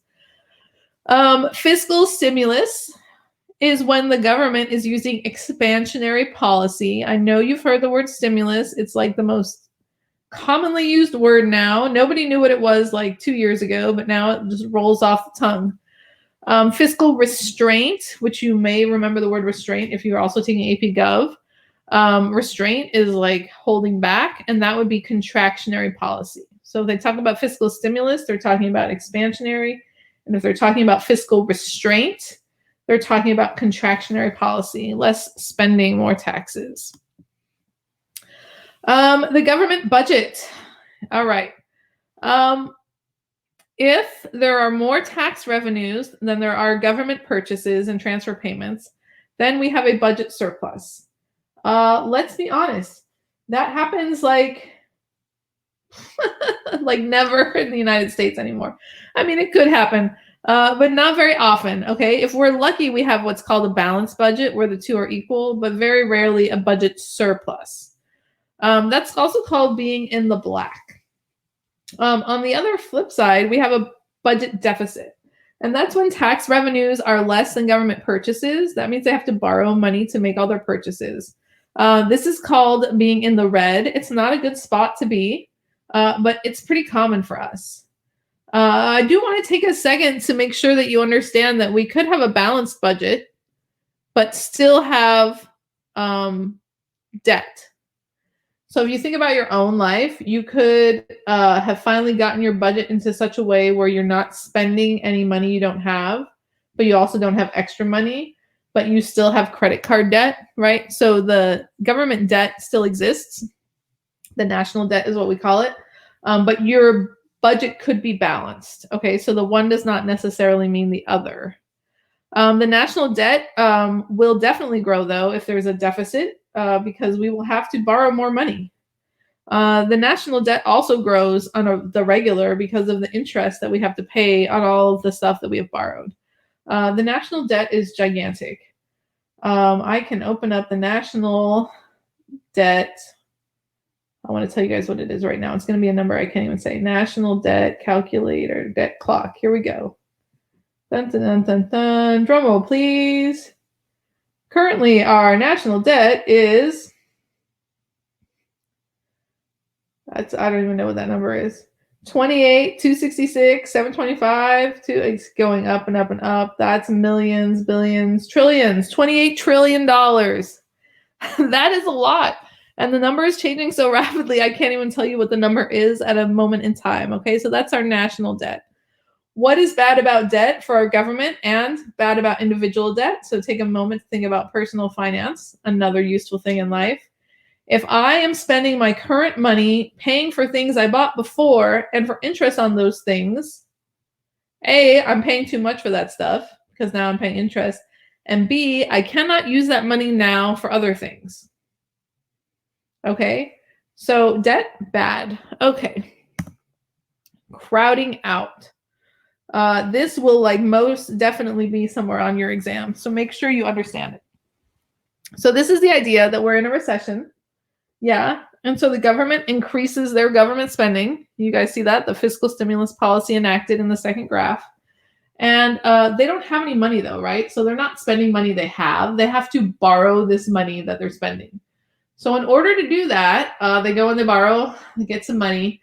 And now, because they've borrowed a bunch of money, there's no money left for us, individuals and businesses, to borrow because the government borrowed it all. So now we lower our consumer spending and businesses lower their investment spending because our interest rates are now too high because there's less money available. And then the aggregate demand shifts back in that third graph. Okay. It's called crowding out. They've crowded us out. The less money that's available for us to borrow, the higher the interest rates will be, and we won't want to borrow it at that rate. So the government took all of our lending opportunities for themselves. That is what crowding out is. So that will lead to a lower rate of physical capital accumulation because businesses won't be able to invest as much, and less economic growth in the long run. Economic growth. Okay, that's when real GDP per capita grows over time. Per capita, Latin, per head. So that's per person when we look at our GDP. We can't always just look at our GDP as a whole because one country has 100 million people, another country has 2 million people. So it's not really fair to compare the numbers overall. That's why we do it per person or per capita. The aggregate production function, I just like saying production function. That's why I include this in the slides. It's the output per capita, that knowing that is directly related to the physical capital per capita and the human capital per capita. And that was a lot of per capita, but basically the amount we're able to produce per person is directly related to the amount of capital we have per person and the amount of ability we have per person, okay? Our average labor productivity is measured by looking at the output per worker. If we wanted to move our LRAS to the right, it's the same as moving our PPC to the right. We've talked about that several times, and it means that we have had economic growth. All right. How can we get this economic growth? New technology. Yeah, advancements can make things faster and cheaper to produce. Physical capital, the more physical capital we have, the more we can make on it. And then human capital. And as a teacher, I always take a minute to boast about if we would just put more effort, more investment into the skills that our students have, right, through better education, we would actually set ourselves up for higher productivity and economic growth in the long run. And that's why it is important to invest money in public education. All right, off my soapbox. Okay, public policy and economic growth. If you're taking AP government as well, like this goes hand in hand. If you took the pencil and paper test for that, sorry, I'm too late for you. But if you're taking the digital exam, there's still time. Public policy can affect our GDP and our economic growth. Why? We can increase our labor force productivity and participation, like I said, by spending money on education. Because remember, our labor includes our skills. Like, what skills do we have and where do we learn those skills? Right? Through our education. The government can also invest in technology, either by promoting creativity, by offering grants and things like that, but they can also protect intellectual property. That's why we have copyright trademark laws. So people are willing to take the time to develop something knowing that they can own those ideas. We can also improve infrastructure, making it cheaper for goods to move from one place to another, and spurring more supply.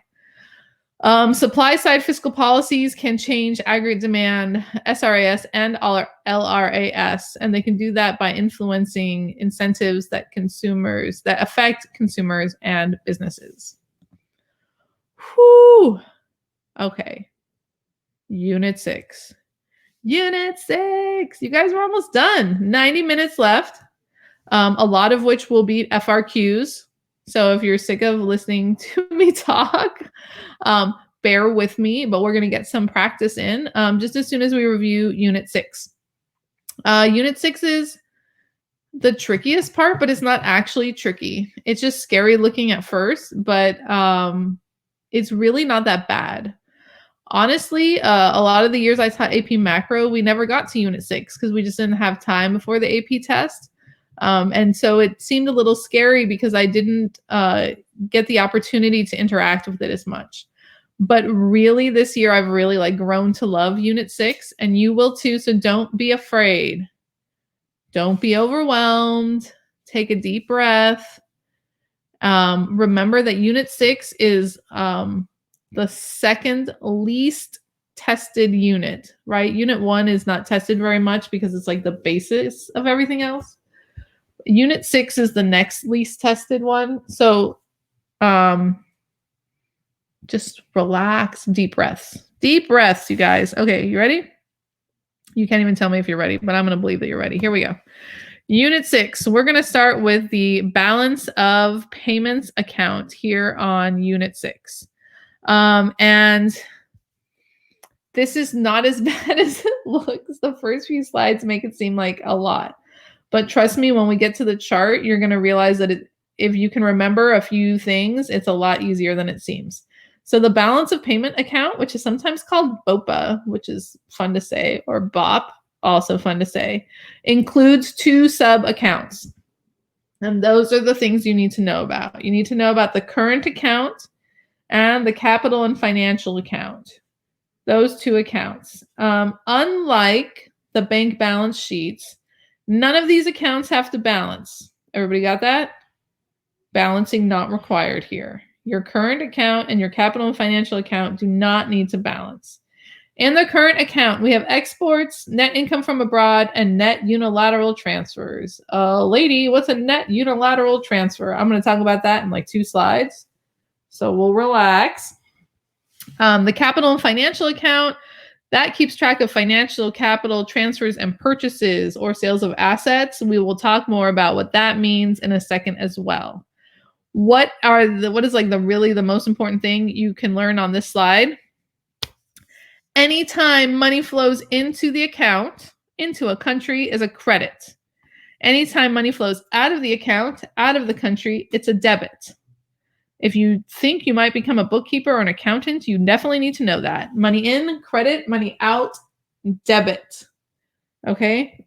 You can also know that the CA and the CFA equal 0, but less important. Okay, here we go. Let's talk about the current account. The biggest part of the current account is net exports.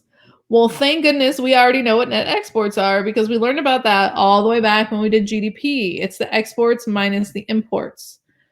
So it's the difference in value of all exported goods and services sold and all imported goods and services purchased.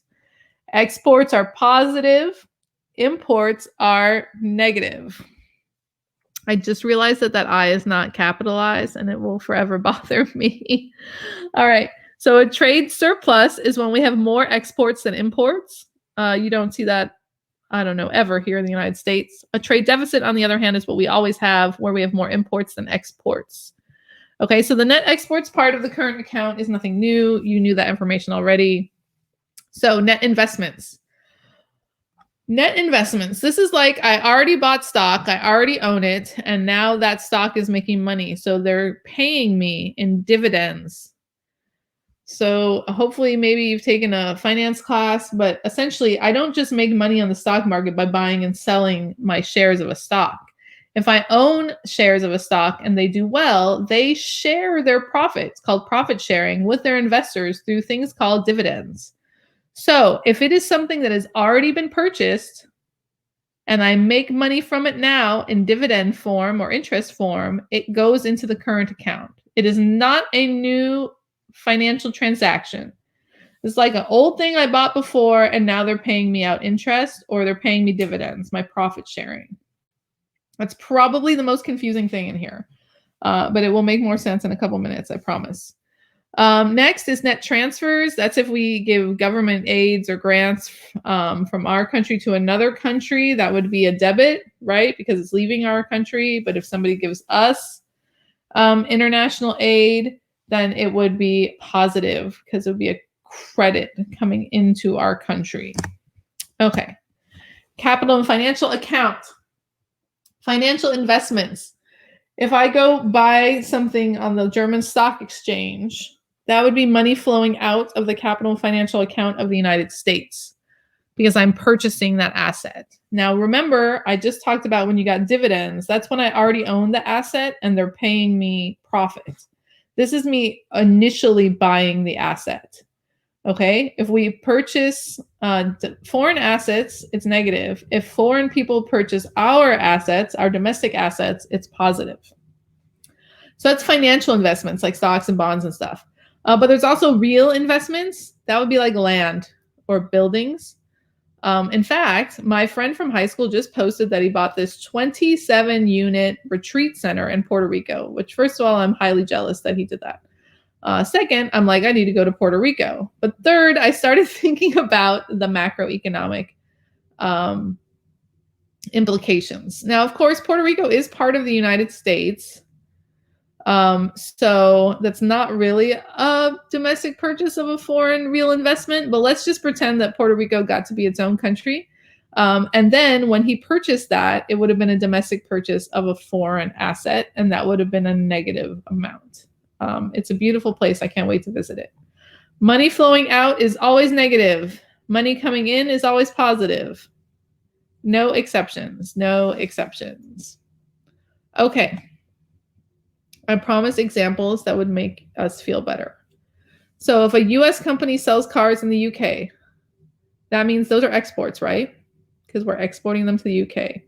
Exports go in the current account. It would be positive because even though the stuff is leaving the United States, the money is coming back.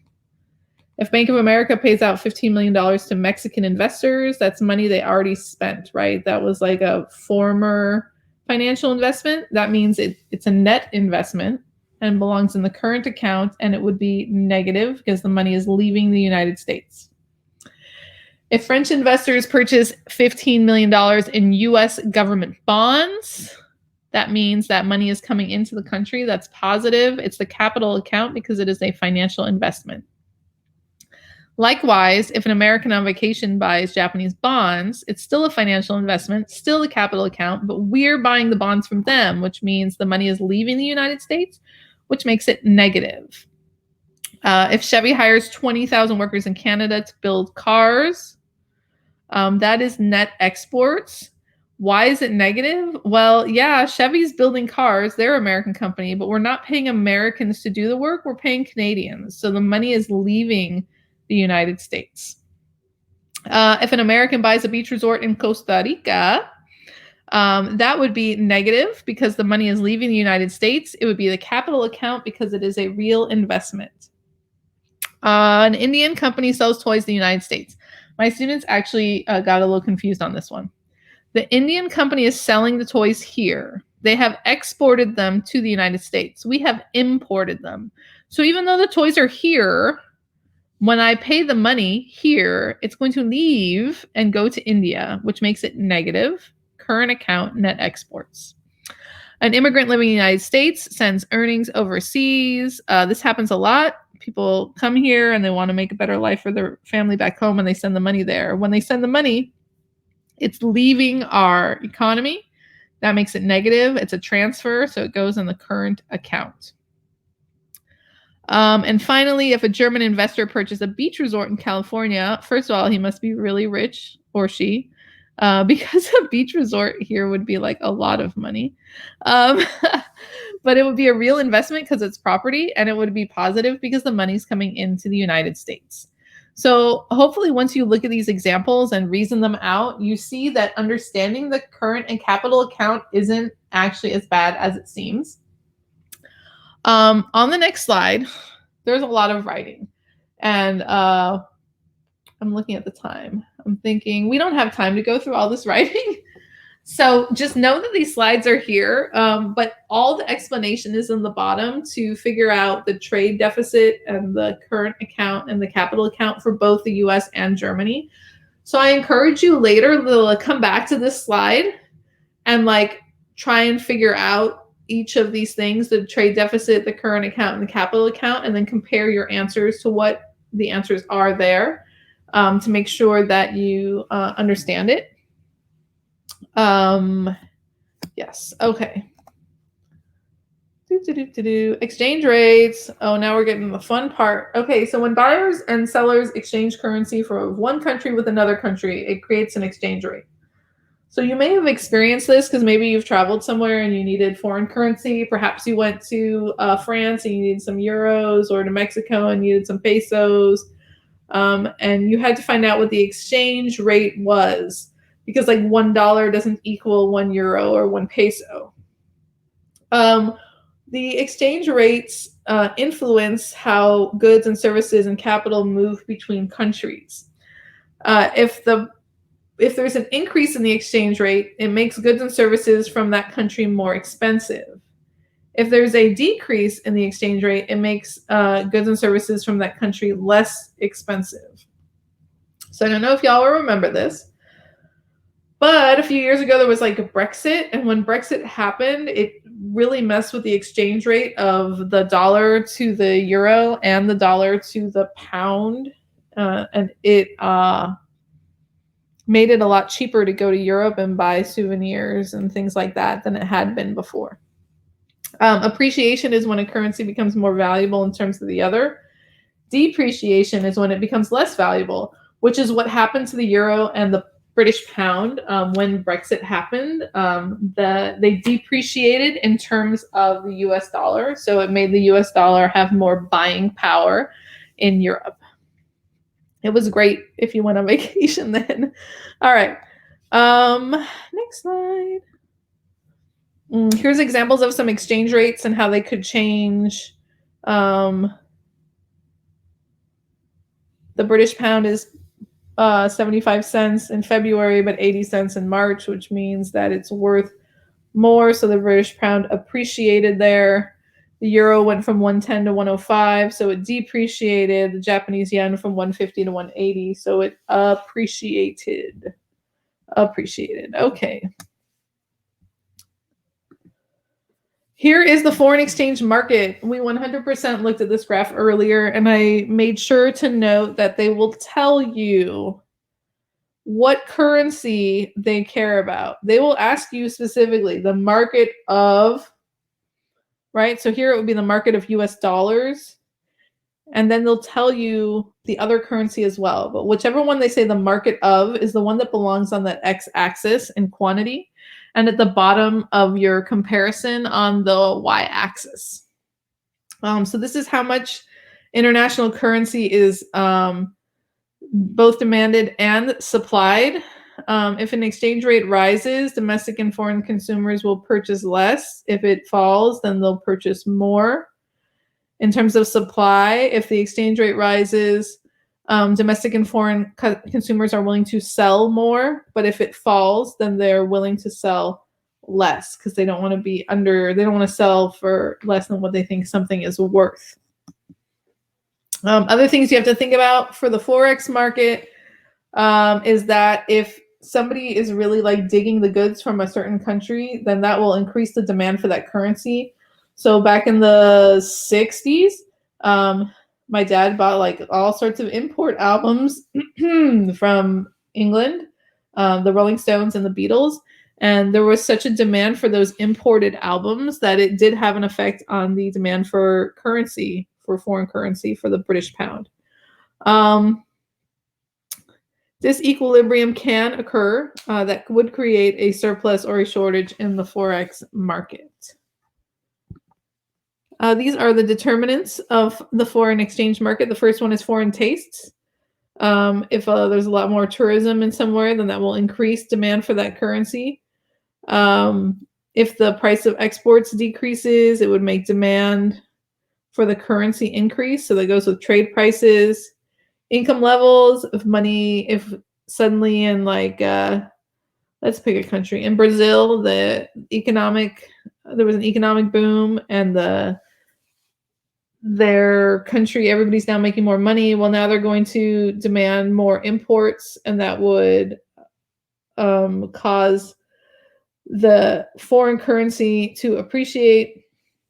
And then real interest rates. This has a big factor. So if I'm an investor, I'm going to follow the money, right? So the country that's going to give me the highest real investment rate and the highest return is where I'm going to invest my money. We'll look at that again in a second. Fiscal policy can affect Forex rates. If we practice expansionary fiscal policy, that will increase our output. It will increase our national income. That will make our exports cost more, but it will decrease the value of the US dollar because things are going to cost more. On the flip side, if we practice contractionary fiscal policy, our real GDP output would decrease, which would decrease our national income, decrease our export prices, but increase the value of the US dollar. Now, more people are going to want to buy our stuff because it's cheaper, so they'll need to buy more dollars. Monetary policy is going to work the same way. If you look at these two slides, like the bottom part is like the same. So it's just that one's monetary and one's fiscal policy, but they're going to have the same effects. So if you can memorize like one of these graphics, like half of it, like the expansionary monetary policy, just remember that that's also expansionary fiscal policy. And then remember that the exact opposites will be the same for the contractionary policies. You'll be, what do you guys say? Gucci. Things will be Gucci. My daughter would be very upset that I just said that right now. But I am okay with that. As we near hour 4, I will make silly comments that will embarrass her.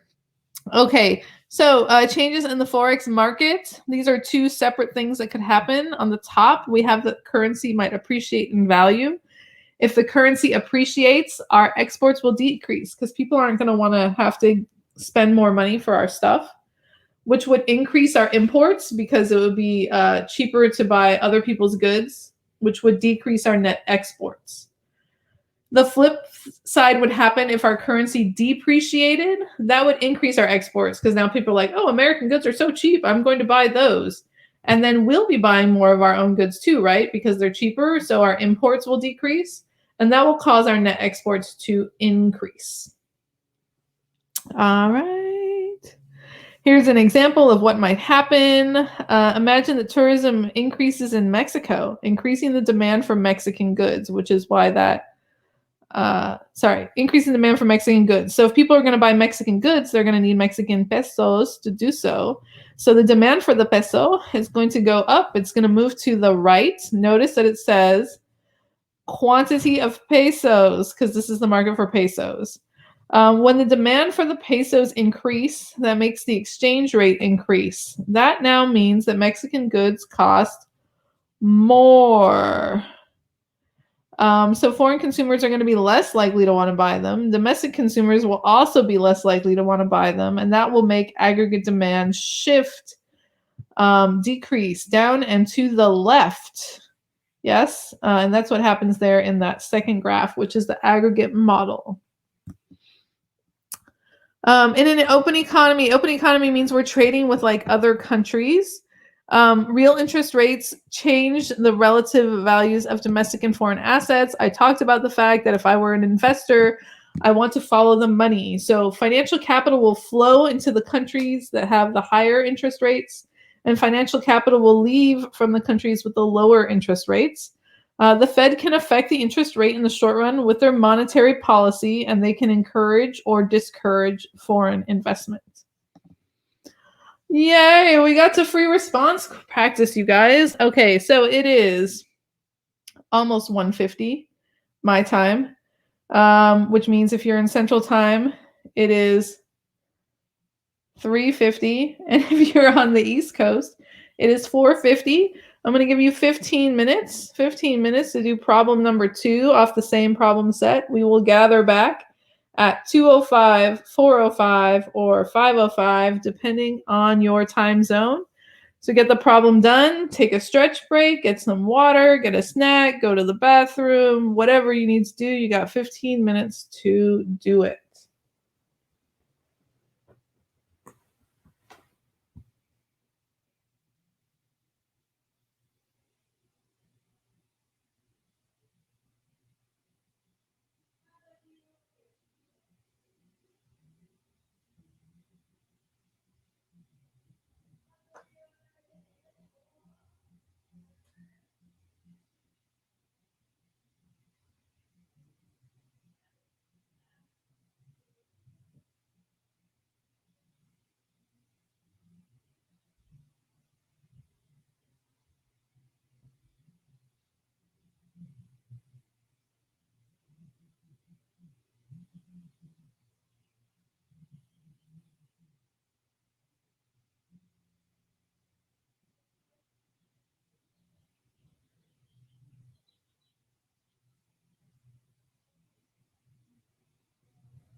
Y'all have about 5 more minutes to get this problem done or to grab water or snack or go to the bathroom. 5 more minutes.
You guys got 3 more minutes. 3 more minutes, and then we're going to go through this problem number 2.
One more minute, guys. One more minute.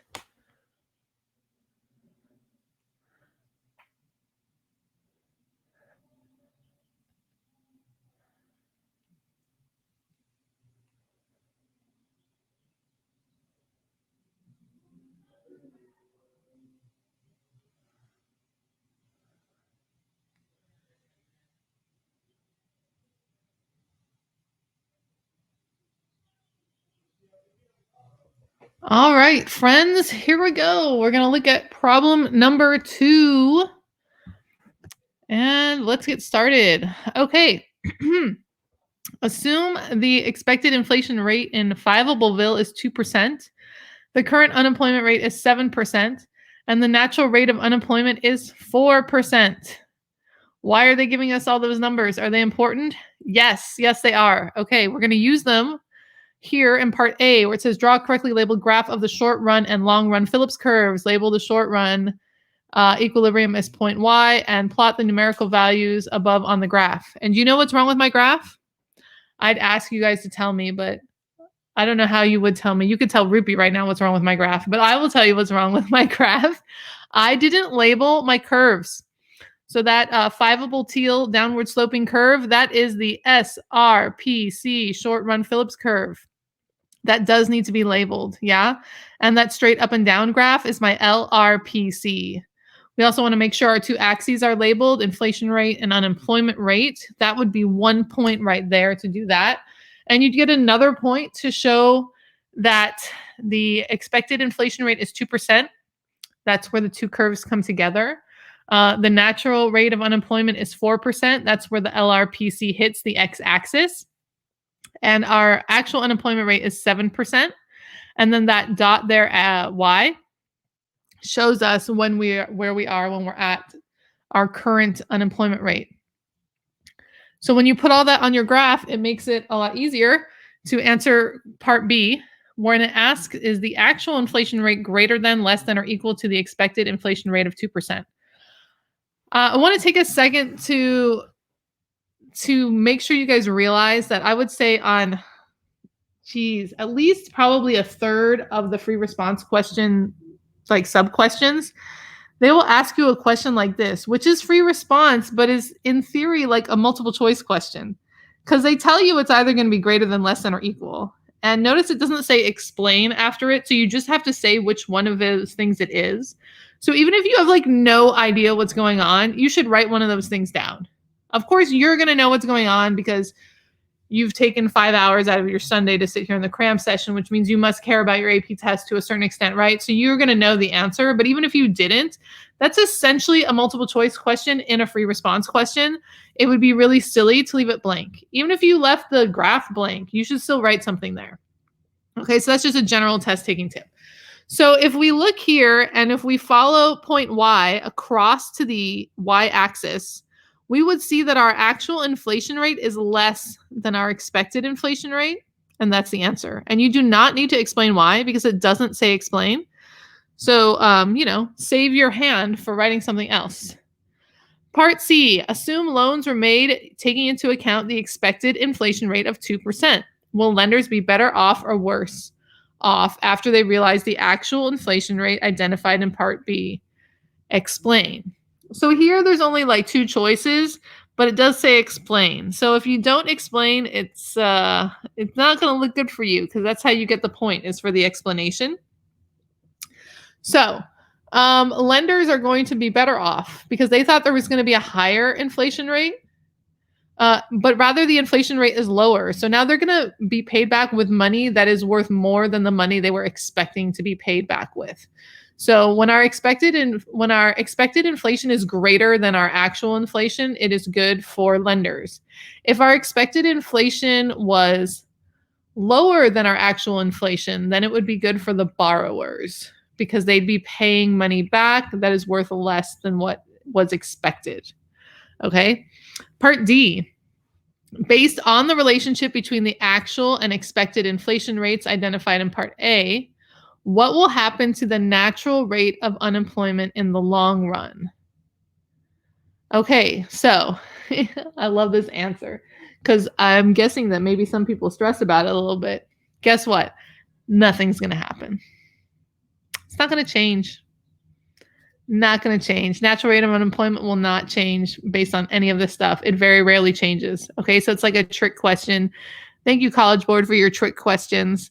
But I also want you to notice it didn't give you like the 3 things that could happen, which would be increase, decrease, or stay the same. But it also didn't ask you to explain. So again, almost like a multiple choice question and free response, because it's got to be one of those 3 things. So always answer something here.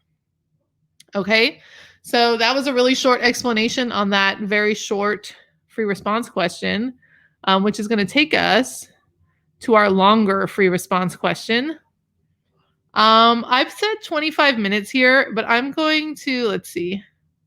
I'm going to adjust that so that we can get through the 4th question as well. So I'm going to say 20 minutes, but I know you guys can do it. So we're going to gather back and go over this question at 2:30/4:30/5:30, depending on when you live. I believe in you guys. I know you can do it in 20 minutes. And then we'll do one more question after that. And then you'll all be free to go hug your moms and grandmas and aunts and whoever has a good influence in your life. Okay, so 2:30, 4:30, 5:30, depending on your time zone. I'll see you guys in 20 minutes.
Y'all have about 7 more minutes. 7 minutes, and then we'll go over this question and then do the last one.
Four more minutes, guys. 4 more minutes.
Coming up on our last minute here. So finishing touches on your FRQ answer for number 1.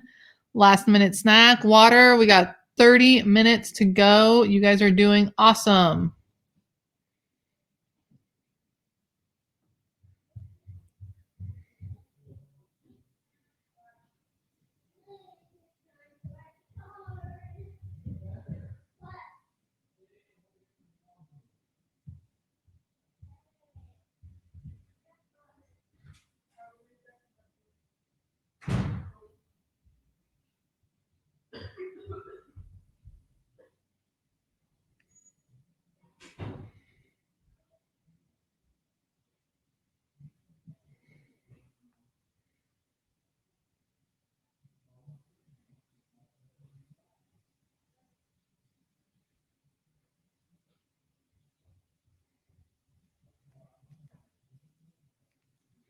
All right, here we go.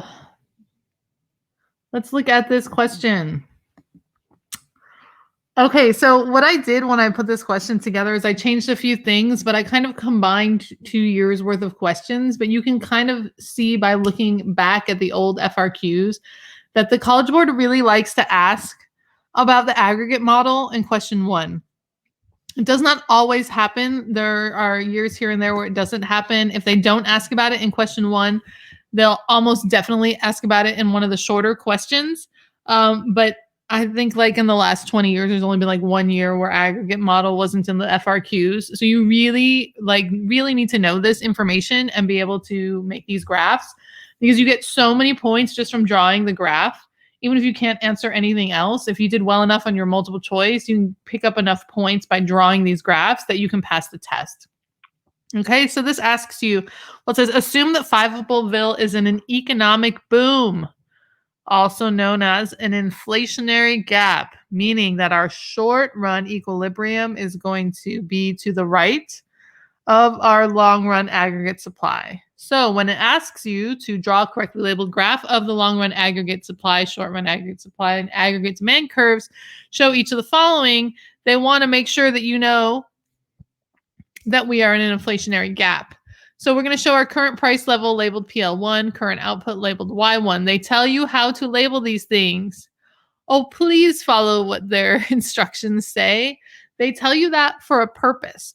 Also, you want to draw your graphs clearly so that the readers can see what you're trying to do. They have to grade like hundreds upon hundreds of these FRQs. So the more obvious you make it for the reader, the better. You're also going to show your full employment and you're going to output and you're going to label it YF. So you got to have every label that you see on this graph right here. Everything you see on this graph needs to exist on your graph to get your 2 points. Okay, we have our LRAS, we have our SRAS and aggregate demand. Of course, they're coming together to the right or beyond the LRAS because we're in an inflationary gap. It tells me I have to show the price level and the current output. So make sure you do that. And of course, you're going to label full employment YF. So you need to remember that LRAS is full employment. Okay, part B.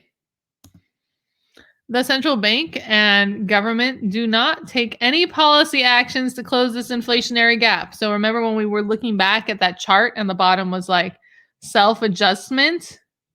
That's what they're asking about here. If they're not taking any policy actions, then we're self-adjusting. So explain how the economy will adjust to full employment in the long run. Well, high wages, we're in an inflationary gap. We're going to have high wages are going to cause SRAS to decrease and shift to the left. If you want to explain it more, you can. All right. If you're maybe get a little bit nervous and don't want to not get the point, you could talk about how the short run aggregate supply can be shifted by resource prices and labor is an resource price and wages will be high because we're in an inflationary gap and therefore you can spell it out more if you want to, but in theory, you can also get a point just by writing it this way. Part 2, on your graph in part A, show how the economy adjusts to full employment in the long run. So basically now you're going to actually shift your SRAS graph, curve, as you said you would in part I. So the SRAS 2 moves, your SRAS moves to the left, bringing it back into equilibrium. So a note about labeling. I often like to label like SRAS and then SRAS 1.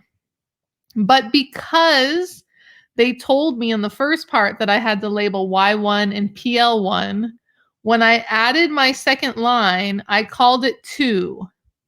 And I added a 1 to my first line so that all of the equilibrium points that go with the first equilibrium are all labeled 1. And everything that goes with the second equilibrium is labeled 2, minus the fact that I didn't put a Y2 because now we're back at full employment because it asks us to adjust back to full employment. Okay, so just make sure you're consistent in your labeling so that they go together.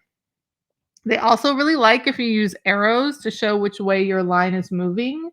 I cannot tell you how many econ papers I've graded that have 2 SRAS curves and they don't say 1 or 2 or A or B and there's no arrow. And I'm like, I don't know which one you moved where, so I cannot give you credit. So you want to make it obvious which line was the first line and which one was the second line, how it moved, and what effect it had on the price level and or the output. All right, obvious. That's the key word here. Make everything as obvious as possible for your reader. Their eyes are tired. They have to look at many, many papers. And they really do want to give you points. They really do. In fact, so much so that one of the really nice things about the AP program is that they don't take away points. So if you put an explanation that's unnecessary and it's not a correct explanation, you're not going to lose points for that.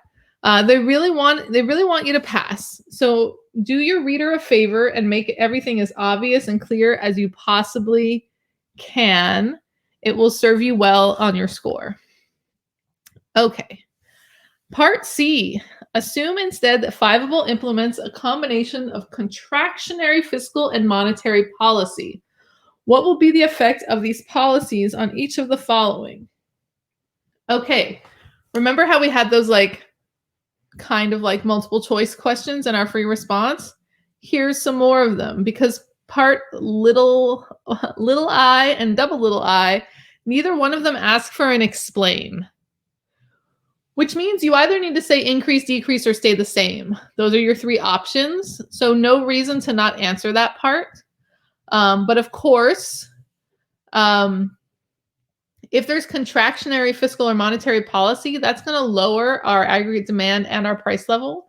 So both of those are going to be decrease. And then it asks what happens to interest rates. And this is like a trick question, thank you, College Board, because it depends. If the policy that gets enacted is that the Fed raises the discount rate, then interest rates in Fiveable bill are going to go up.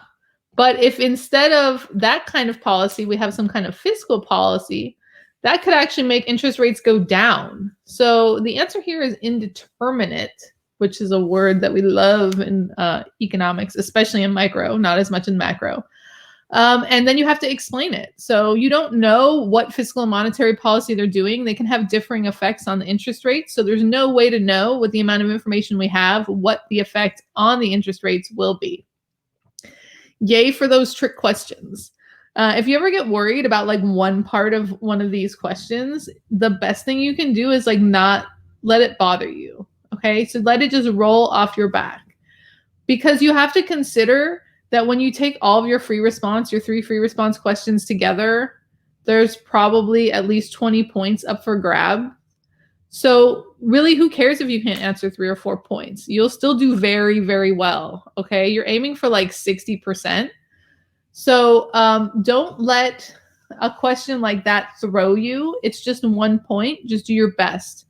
You don't want to get in your head. All right, part D. Assume that Fiveable's central bank's actions from Part C include influencing investment spending. Draw a correctly labeled graph of the money market and show the effect of the actions taken by the central bank on the equilibrium interest rate. All right, so if they're going to influence investment spending and we were doing contractionary policy, that means we're moving the money supply decreasing it down and to the left. So we're going to shift our money supply graph to the left, and that's going to cause our interest rate to go up. And then you're just going to show that on your correctly labeled graph. Remember, money supply, nominal interest rate. Loanable funds, real interest rate. You could also just put IR here if you don't want to put nominal. Either one is fine. All right, Fiveableville and Australia are trading partners because they're both awesome places. Draw a correctly labeled graph of the foreign exchange market of the $5 Okay, it says the foreign exchange market of the $5 Now we know that $5 is what's going to go in that x-axis, quantity of $5 We're comparing it to the Australian dollar. So when we do our y-axis, it's Australian dollars over $5 or Australian dollars per $5 or just Australian dollar. You could also put the currency symbols. Of course, we haven't developed a currency symbol for the $5 yet, but a shout out to Harrison, one of my favorite fiveable people, for coming up with the term $5. All right, so here's our foreign exchange market. We're supposed to show the effect of the change in the interest rate on part D on the $5. Okay, so now that the interest rate has gone up, foreign investors are clamoring to invest in Fiveableville. That means they're going to need $5 in order to do that. So the demand for $5 is going to increase and move to the right. And this will cause the quantity of $5 demanded and the equilibrium exchange rate to both increase.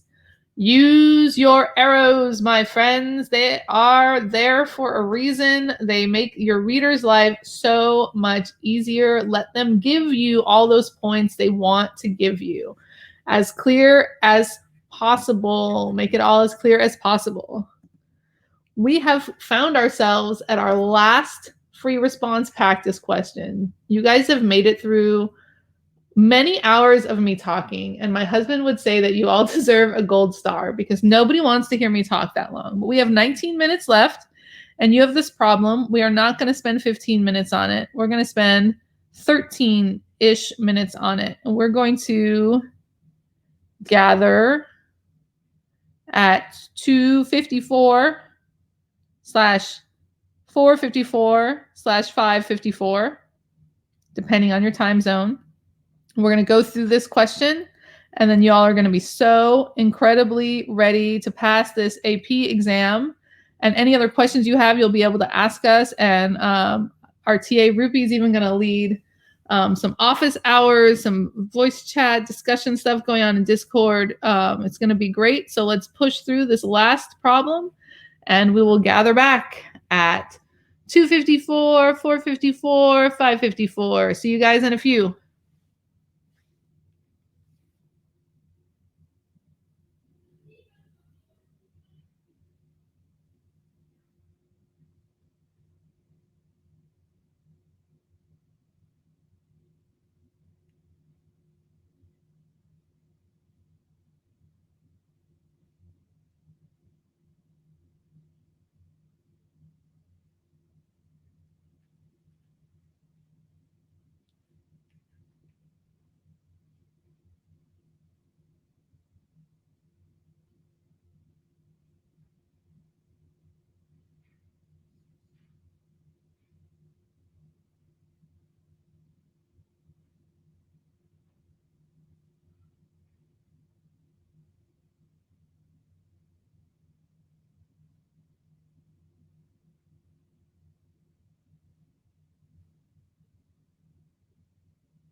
Y'all have 5 more minutes. 5 more minutes.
All right, my friends, here we go. We're going to work through problem number 4.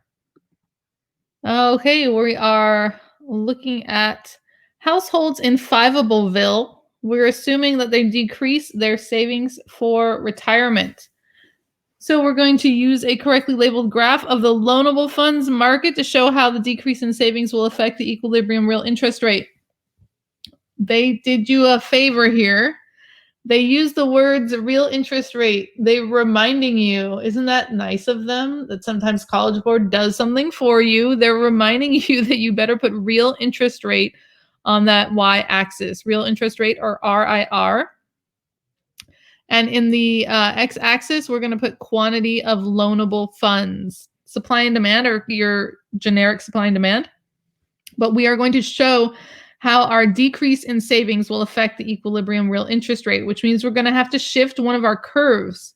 So if we are saving less money, that is actually going to affect our supply of loanable funds. Because remember, when we put our money in the bank, then other people borrow it. So if we aren't saving as much for retirement, then we aren't putting as much money in the bank. And then the banks don't have as much money to lend out. So our supply of loanable funds is going to decrease and shift to the left. Notice I put the arrow there to show that I shifted. I also used S1 and S2 to correspond with R1 and R2 and Q1 and Q2 to make sure they all go together. So when I shifted the curve to the left, that was going to cause our real interest rate to rise. Well, obviously the price of money is going to rise if there is less of it available. So that's pretty logical.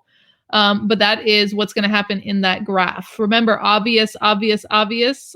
Label anything you can think of that you think needs to be labeled and use as many arrows as you can to make it obvious for your reader. Part B. Based solely on the real interest rate change identified in Part A, they're reminding you again there that it's real interest rate. So it gives you another opportunity to go back and check and make sure that's how you labeled your curve. Your axes. What will happen to Fiveableville's purchases of foreign assets? Okay, so remember, if I'm an investor and I am investing internationally, I'm going to follow the money. Well, maybe I don't need to invest my money outside of Fiveableville anymore because now the interest rate just went up in Fiveableville. Okay, so Fiveableville's purchase of foreign assets is going to decrease because their interest rate will increase in Fiveableville. So that's going to increase the rate of returns and the demand for domestic assets. So now I'm going to start putting my money here and not there. Part C. Consider the foreign exchange market for Fiveableville's currency, the $5. Based on your answer to Part B, what will happen to the international value of the $5? Well, I just said that people are going to want to invest more in Fiveableville because our real interest rate went up. And they're not going to be able to invest in Fiveableville without $5. So the demand for the $5 is going to increase, which is going to cause the international value of the $5 to appreciate. Based on your answer to Part C, would Fiveableville's central bank buy or sell the $5 in the foreign exchange market to offset the change in the value of its currency? Oh, I love this question because there's only 2 possible answer choices. They've given them both to you and it doesn't say explain. So you have a 50-50 chance of getting it right, even if for some strange reason you have no idea what's going on. But the answer is that the central bank would sell its currency on the foreign market. So things that I hope you took away from that, from going through these free response questions, is just this idea that even if you feel really lost, you're not having the greatest day, somehow they ask you like the one thing in econ you don't know, there's a lot you can do even without knowing anything. And you gotta just stay positive and focused and know that you can do those things. And so I made this really lame-o graphic to remind you that you can do these things. You can do all the things. You can do this. The AP macro exam is so passable. It really is. If you're taking that test tomorrow, you're in good stead right now. If you're one of the lucky ones and you're not taking your test until, I should know the exact date because my students are taking it that day, but I teach so many AP classes, I can't remember if it's the 19th or the 20th. But whatever day it is, those people, I mean, you got like 11 days. You could easily go over all those released FRQs, and you can do it. Econ seems complicated, but it's really a lot of logic, and a lot of logic that's good to know in your life because it's the world around us. It's what's happening. So if there was ever a time for it to be worthwhile to learn something for an AP class, like this is something that will help you for the rest of your days. I am like extremely relieved that we made it to 5 hours, although technically I still have like 20 seconds left. And I've had so much fun with you guys, even though I couldn't interact too much with you, but I know Rupi did a great job answering your questions, and I know that you guys know where to find us, and I know that you guys are going to do well. So now you have to believe that you're going to do well, because if you have that mindset, you can go in and you can just kick the butt of that AP test, whether it be tomorrow or in 2 weeks or in a few weeks after that. And I've just had so much fun with you guys here today. So don't forget, you can connect with Fiveable at Think Fiveable on the Twitter, the Instagram, or the YouTube. And Rupi is going to definitely hang out with you right now because she is awesome and you guys are awesome. And I hope you guys have a very great rest of your Sunday. I appreciate you very much. Have a great day.